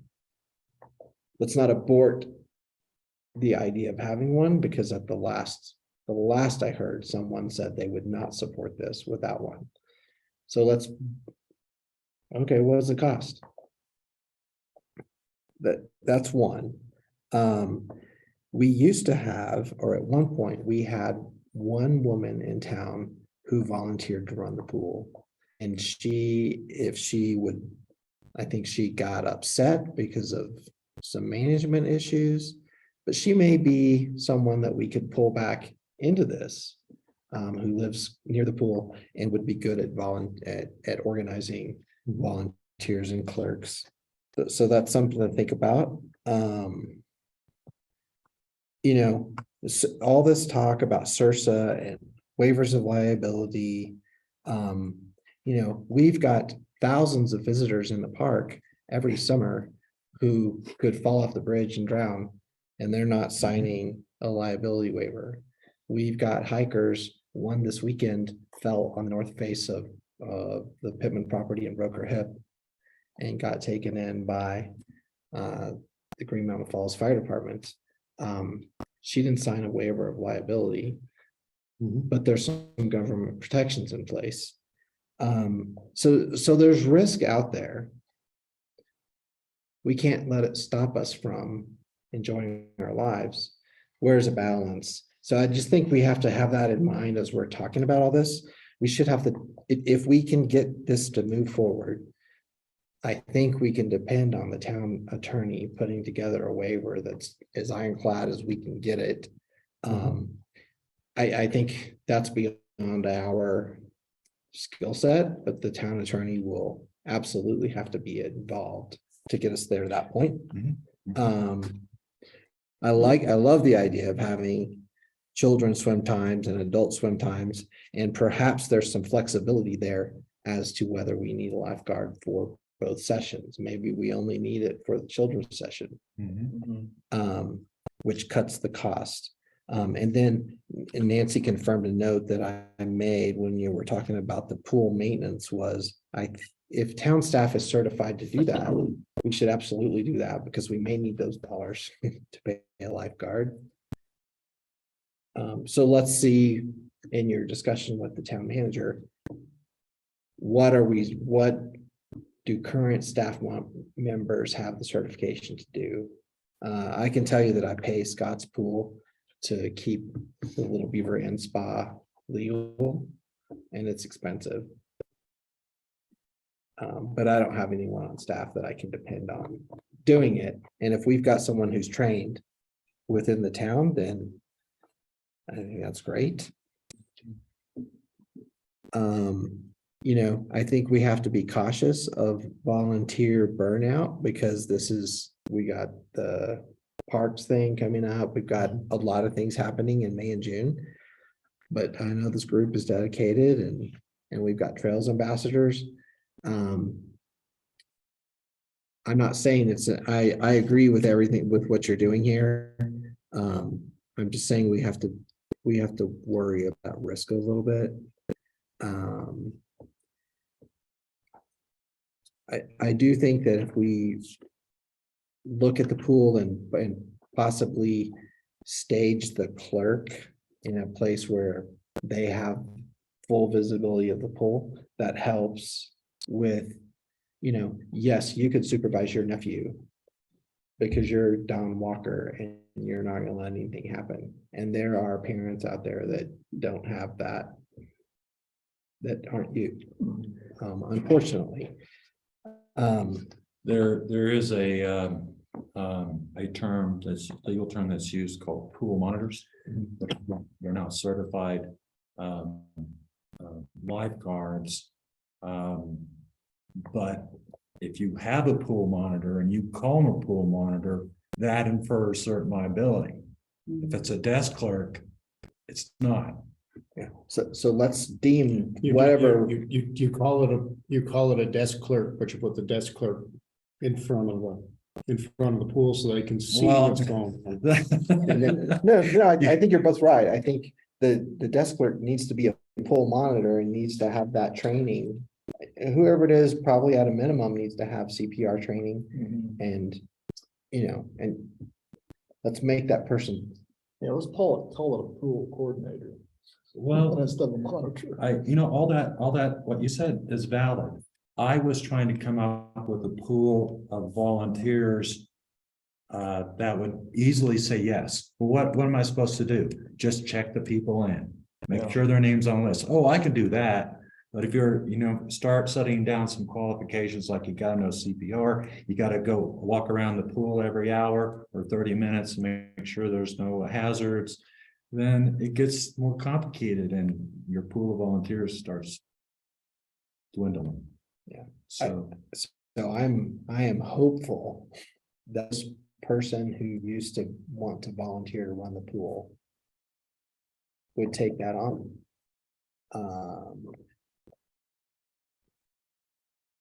Because I don't know that it can be one of us.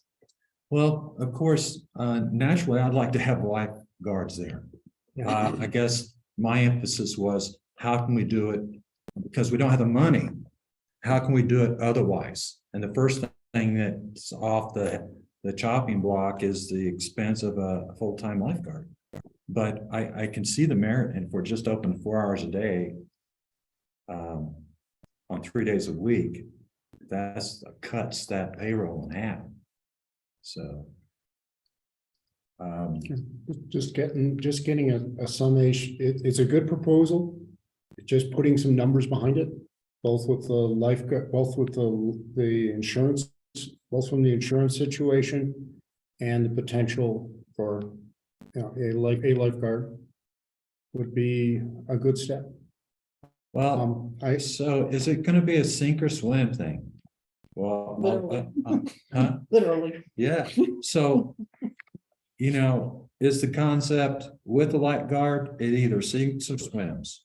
If it's without a lifeguard, is it sink or swim? I don't know how we balance fence on that. We either All your push the liability. concept forward with a lifeguard or we don't.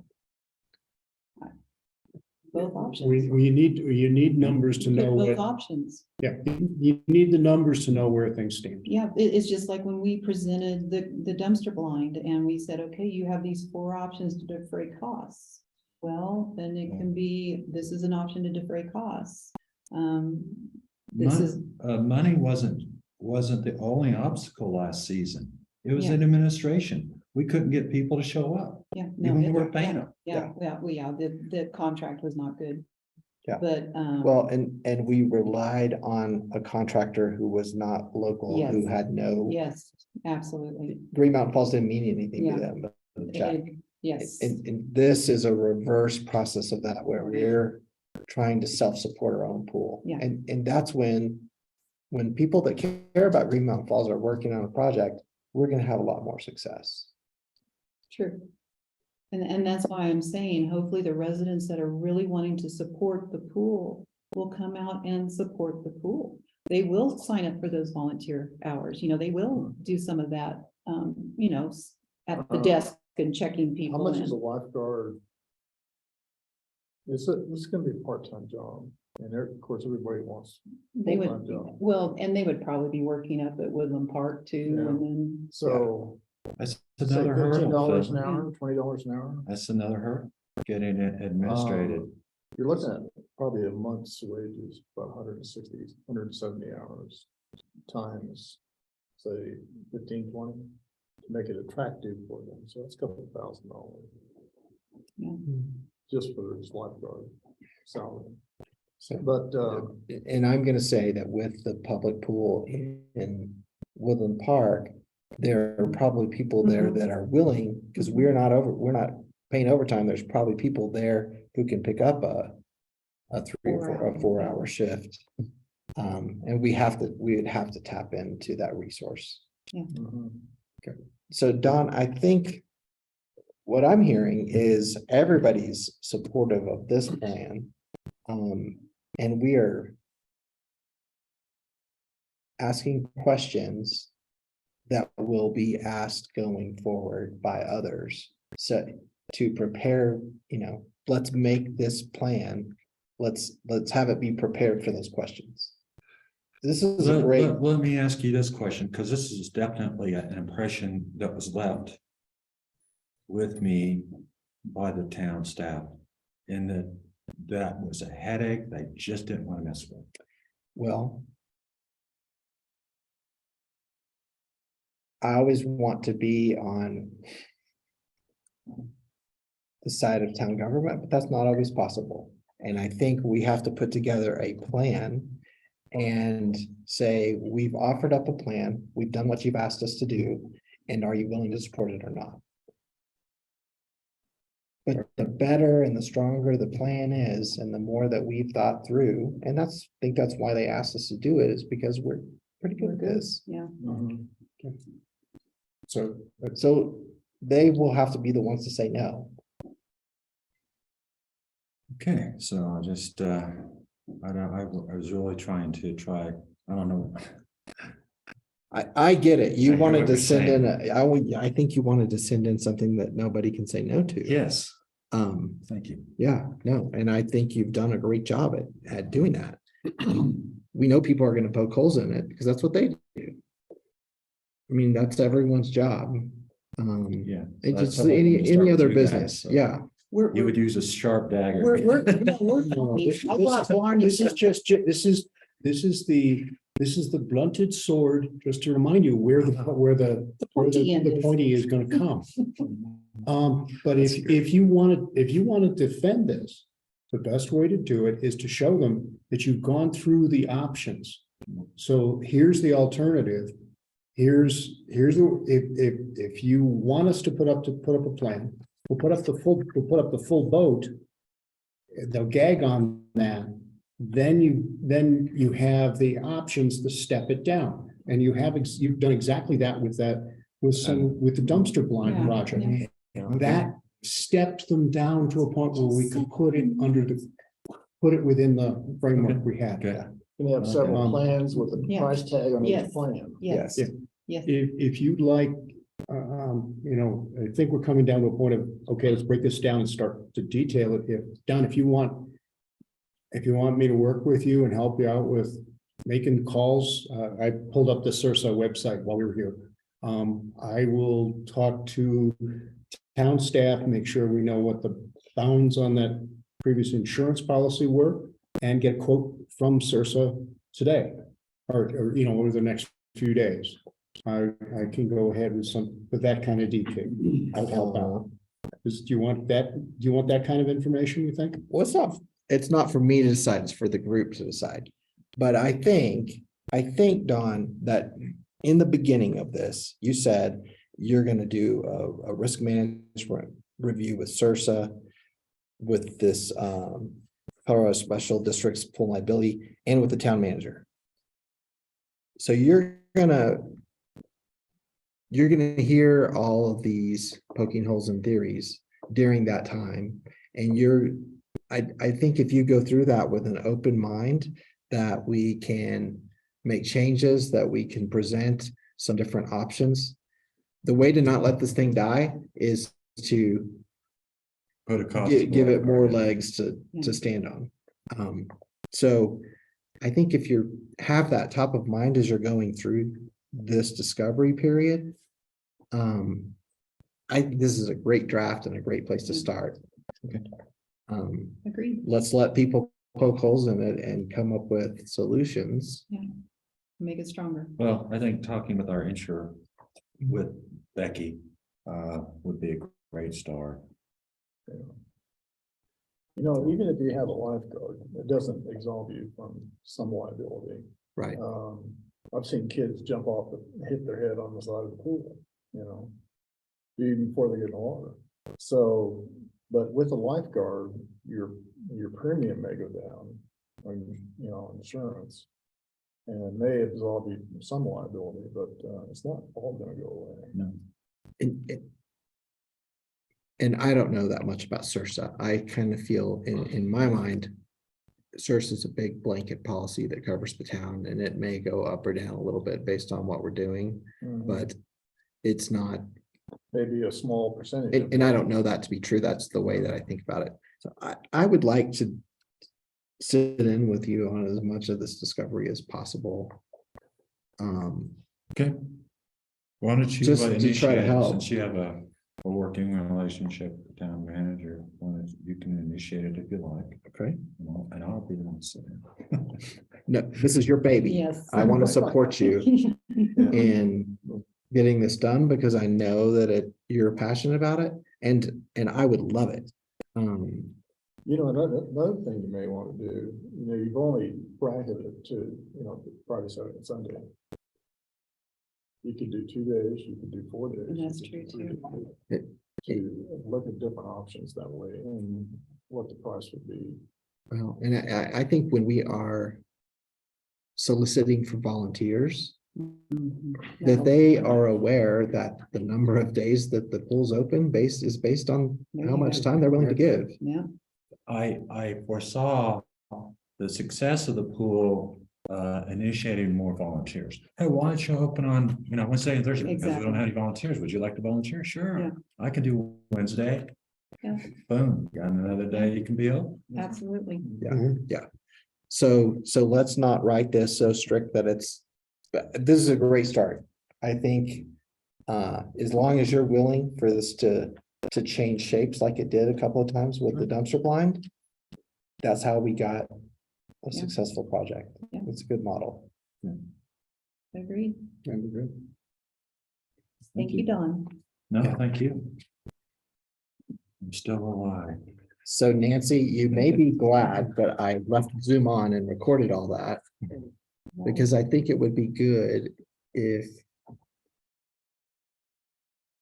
you just emailed Don those concerns that as we went around the table. You're so good. You are so good. Baby more. We're gonna get a volunteer of the year hat. What? Volunteer of the year hat. Me? I don't know. We all Yeah. are. Oh, yeah. That's why I put Fridays in there, Mhm. so I could volunteer. That's fine. Is that your off day from? We have 7 Well, minutes to I'm- get through this meeting. Friday, We Saturdays have and a Sundays. 2-hour limit. booked. Oh, gosh. On the Zoom. Yeah. No, just on sitting. No, go ahead. Man, I thought I was trying to speed things along. But we knew this was gonna be a hefty meeting. Yeah, we did. Sorry, Phil. This is your first meeting and here you go.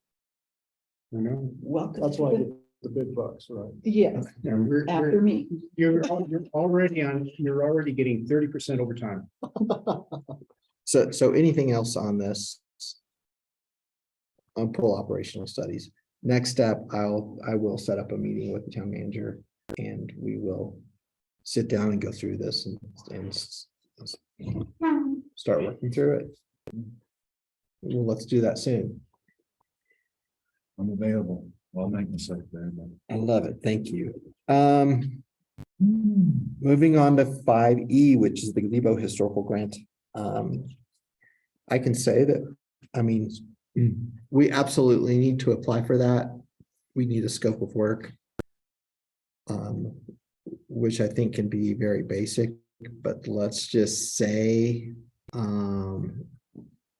Nancy, I think we've already checked into, there's really no grant application deadlines for this one. It can just be I- will you get that information I and can. present it I at the next remember meeting? vaguely hearing about that, but yeah, I Yeah. can. Is that just a sealer or a replacement of the flagstone? That grant,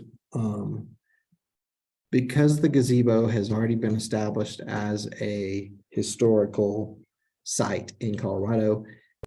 It's on the state register. Yeah, we can apply for grants Okay. to do maintenance on it. Okay. It needs a paint job, it needs some structural shoring up, it needs, we don't This know, is- we're not in complete Yeah, agreement. Donna and I yet. noticed that actually had it moved a little bit, has settled a little bit to the, whatever that direction is. So there is some. And is the actual columns, they've braced those columns. And there's some rock there. We noticed that there was rock. So I think a good Yeah. step, number one, let's see what the grant Mhm, will do. And if you can report on that at the next meeting mhm. and what that process is, because I think we can internally write that and give it to the town manager to. Another one. Historical monies don't typically apply, I can't speak for Colorado, but they don't typically apply to shoring up. Okay, that's actually one thing they won't let you do is build something onto it that's not historically accurate. Like, first thing, I would bet you all of these Blarney stones that those rails, handrails that were put up to shore it up were not done through the state process. Well, and it has not been that long that it's been registered. So that may be, That's a that may be possibility. grandfathered in. And I would just lost my bet. So How about Barney's? I think my approach is, if you and Phil would, in conjunction with Mike Penman, come up with a scope of work for the gazebo that is, what do we do this on another project? We did on the bridge. This is a stopgap. This is a full, what really has to happen, or, what's our wish list? What can we live with? And what will this grant pay for? That's sort of, because maybe this grant pays for the beautification. Maybe we know someone else who can help us go further. Or I jump in here, Phil, but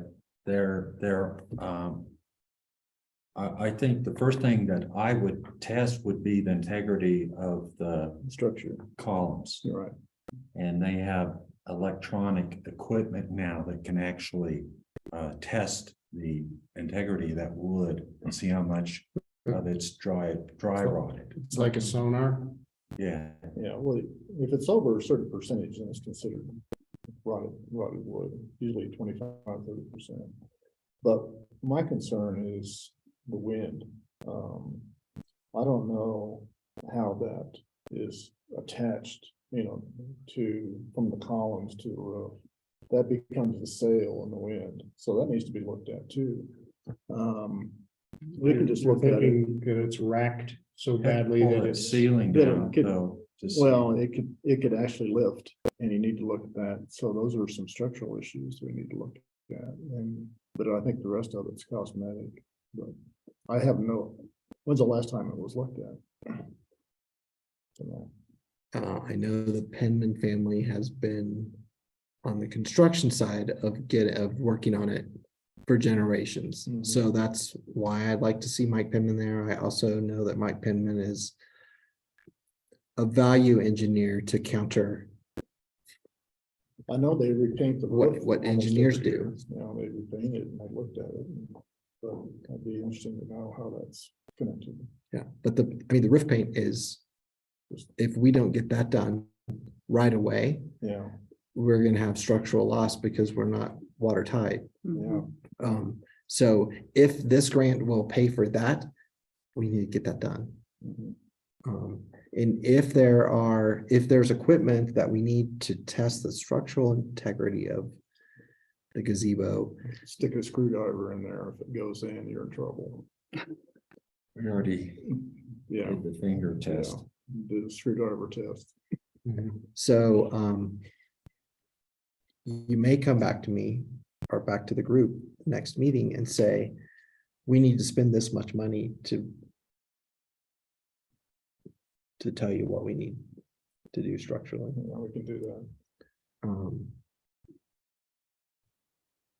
And then Nancy may say, well, they will pay for beautification, and we say, well, let's immediately apply to get the thing repainted and shore it up as much as we can. This is like a soapbox statement. It feels to me like the town is in a state of chasing grants for things that nobody asked them for. We know that people want the gazebo to be beautiful and the parks to be clean, and I'm happy to be part of a committee that's doing things that people want. And have said that they're upset that we don't have, which is clean parks and things being in good shape and the pool open. So Who's saying that? Facebook. You.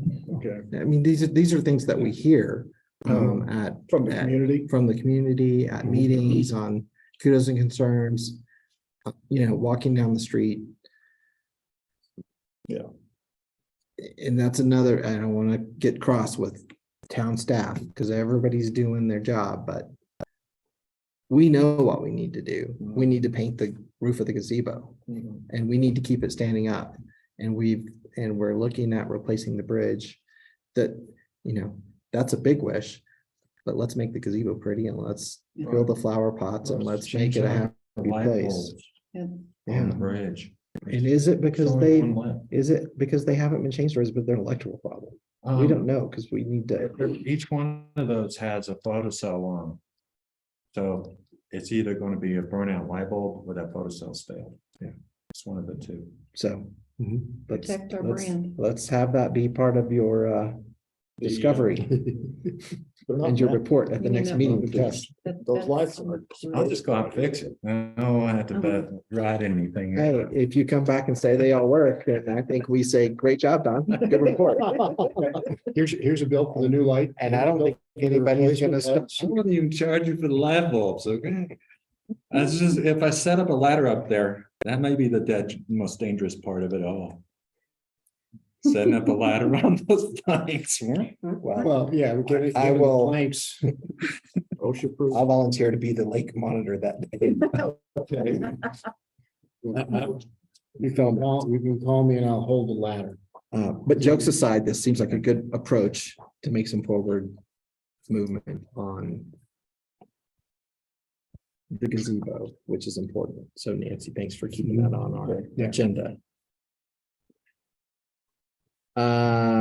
Paul has already gone, so if there's no other new business, I want to move to correspondence.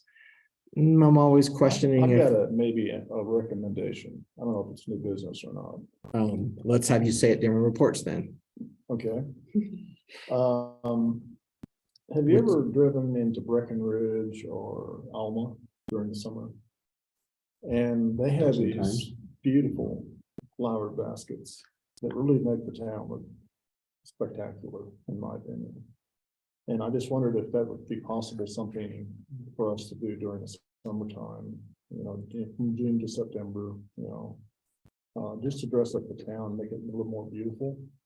Because if you go over to some of these western towns, they make an effort to do that in the summer, just to draw the tourists in. I don't know if we need to draw the tourists in. Maybe some people don't like that, but that's just a thought that could we do that in Green Mountain Falls? I would cost, these baskets are expensive. They're probably $200-300 a piece. And how many do you want to put in and how you gonna wire them and that kind of stuff? So I guess in some other issues, but. So I would suggest, and Nancy's gonna help you. he's jumping at the bit over here to do it. I would suggest, let's take an inventory of what's being beautified and what's not in town. Because we know that the pots at the gazebo get done by the Watsons. We know that Lisa Hunsing is doing Triangle Garden. We know that the Little Beaver Inn and the Outlook have flowers out. We know that Green Box have flowers out on Lake Street. Let's take an inventory of what's there and let's make a suggestion of where, you know, of some other places that want to be beautified. And let's put a number to it and a volunteer. You know, when I say number, I mean, what would it cost and what would it cost to maintain it? Because that's how we got this town signage project done, was by taking the steps to say, okay, here's a plan. Let's develop a plan. I think it's great. I think it's great. And I think some more pots on Lake Street would absolutely be impressive. We've got the sidewalk cleaned off now over in front of the Blue Moose and the Mucky Duck, and wouldn't it be great to have some flower pots over there? Well, and we also, PRT also has an adopt an area, or, you know, Todd and I cleared out the rock garden that's over by Lake Street, and we're gonna plant flowers there this spring. So that would be another opportunity for a volunteer to, you know, we could put it out and say, hey, we would love to have more beautification in the town. Would you like to volunteer and maintain and, you know, buy the baskets for this? These were hanging baskets and, you know. Yeah, the Yeah, big pot. yeah. pots on the ground. They So come it from was really impressive. Oh, yeah. come from those particular ones from the greenhouses that are just north of town on the northwest corner as you roll out of town. Well, I know Alma has a greenhouse that does that. That's the greenhouse. That's the Yeah, I know greenhouse. the business. Yeah, and they do a fantastic job, but they're expensive. And I would say, But maybe you could cut a deal if you get so many, you know. Yeah, well, and the town does have a benefactor who is supportive of beautification projects. And I think coming up with a plan is what we need to do. Put a number to it. and something that's deer resistant, if you put them in the big pots. Yeah. The hanging things you'll be okay, but the big pots, you're gonna have them eaten up in no time. Oh, because of the deer. Oh, yeah. Yeah. And you know, I should know what they put in the ones on Lake Street. I think it's like anyway, there are some proven things that There are. work. I have a So, list. yeah, so we go to people.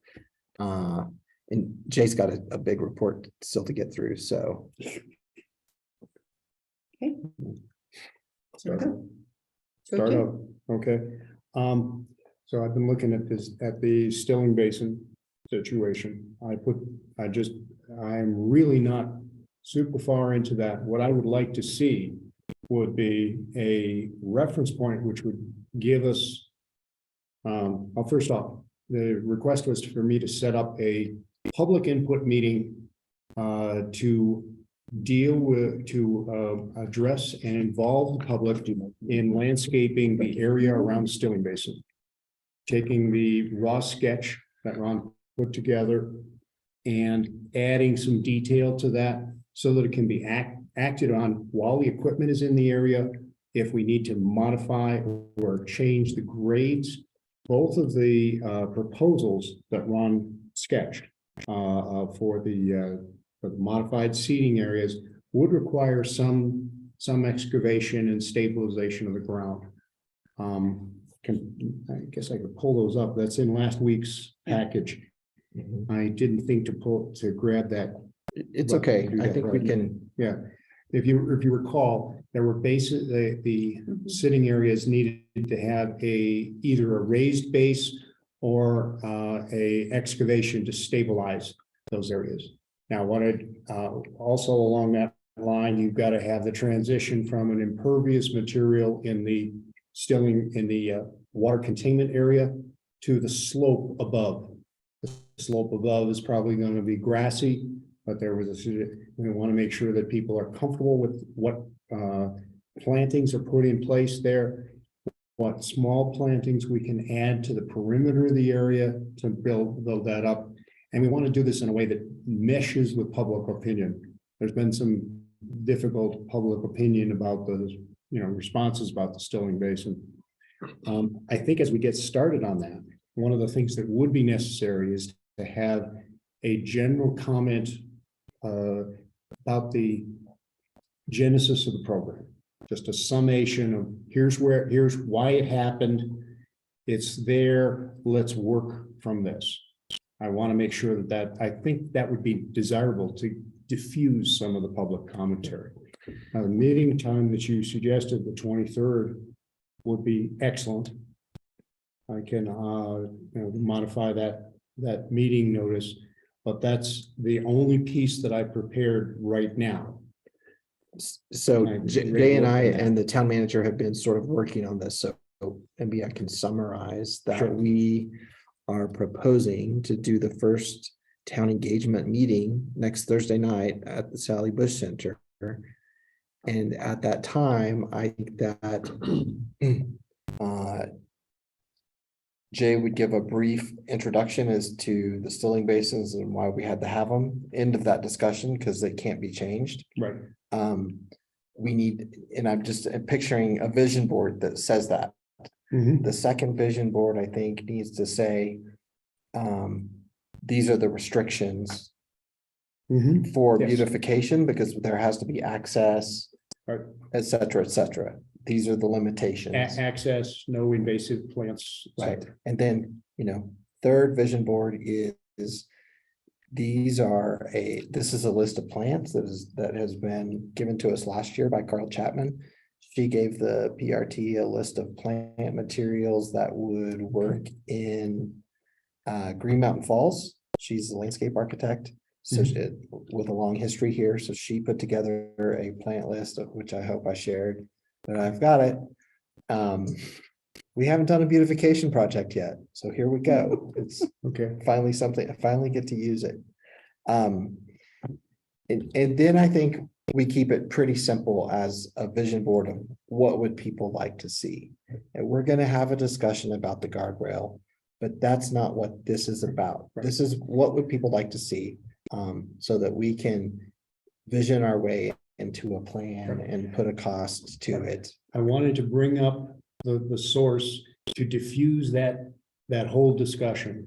We're not talking, I would even specifically state, we're not talking about Park Street here. This is just this segment. Here's what we've got. Let's work on this. Here are the constraints we have. Please, community, let's go from there. We're talking about everything in this circle. Yes. Yeah. Are we going to go ahead and use the visuals that Ron gave us?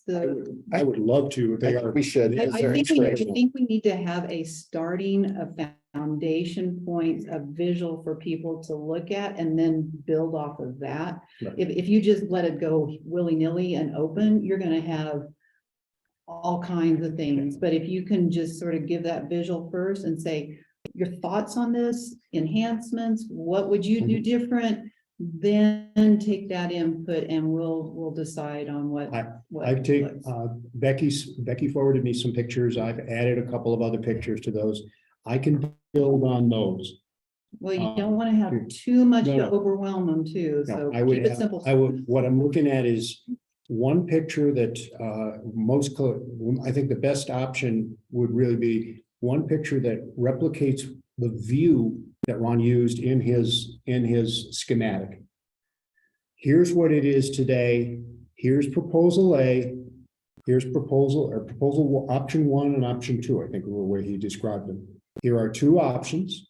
We need detail here, and then go to the discussion of detailed plants, candidate materials. Well, and I wouldn't see why they couldn't even say, yeah, but tweak it this, they can give their Oh, input yeah, yeah. on however, I mean, I don't think you want to limit it. No, too I just wanted to So, present those as here's actually best to say, well, option 1, here is one perspective of a possibility. Yeah. Here is another perspective. How does this look to you? How would this look for sightlines? How would this look people used to use, it actually was not used very often, by the way. It was, people got into it at the Bronx days, they would sit up there, but very rarely do people sit or hang out did people sit or hang out in that area. No, because it's But I'd hot. just like to bring it up to But people. I think the trail was the most critical Yes. Yeah. and the most used feature of the park. Mhm. So I think we can highlight that. Yeah. Yeah.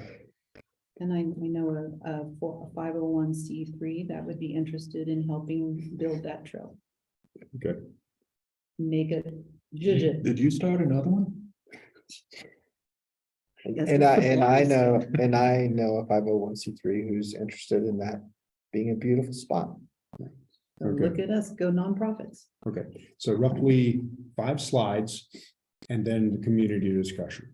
Yeah, and I think you and I can work on these offline with the town. I think we need to get, I have some questions from town manager, like, are all those boulders that are set at the top?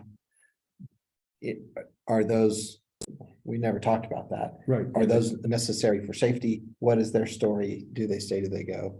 So I think you and I can work this up within those bounds if you guys are okay with that. We give you authority. And if you want to come support us, We will. this Thursday, next Thursday, the 23rd. And I think I picked 7 o'clock. I suggested 7 o'clock Sally Bush.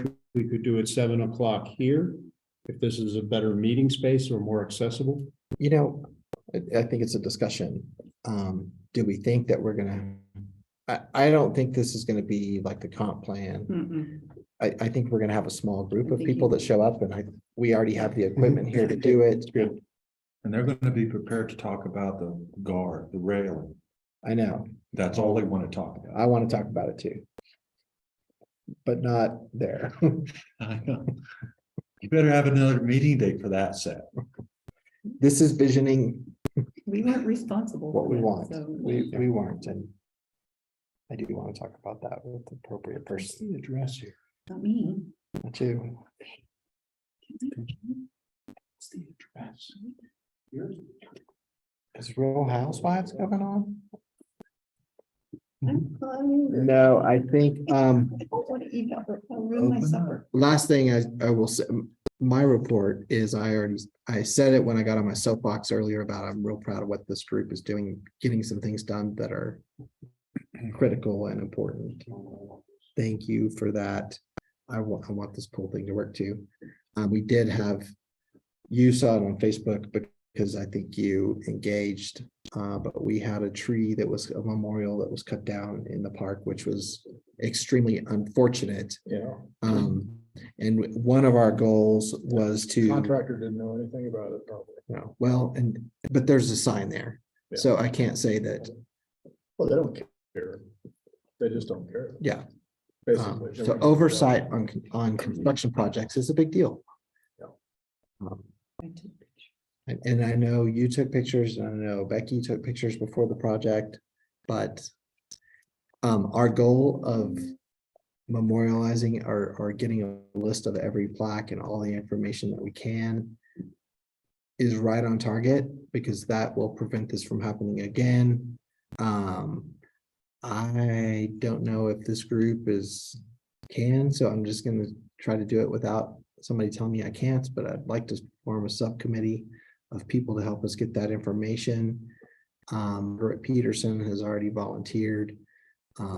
Chris Frandina would be great if we could pull her in. Claudia Ely would be great because she knows a lot of what's going on, and Judy I know, yeah, Judy Perkins. Perkins. I think if we could ask that group to pull this information together for us, and then do a call out on Facebook, because John Morgan gave me a lot of information about his. I know that I'm meeting with Katie Gardner next week, and she'll have a lot of information on the Dorothy Contrail. So I'm going to start that subcommittee if it's okay with you guys, and we'll just get rolling towards that goal. Perfect. That'd be great. And I took the pictures of the things that were up in Memorial Park and made a document, so we can use that. And that can also. be our template. Okay. Anything else before we adjourn? good, long meeting, guys. You had to I cover do a want to lot ask now. something off, if our meeting's over. Yes, let me turn off the Zoom before you go on to a rant like you did last time. They had to Good, delete I all that want it stuff. on record. Meeting adjourned at 6:15 PM.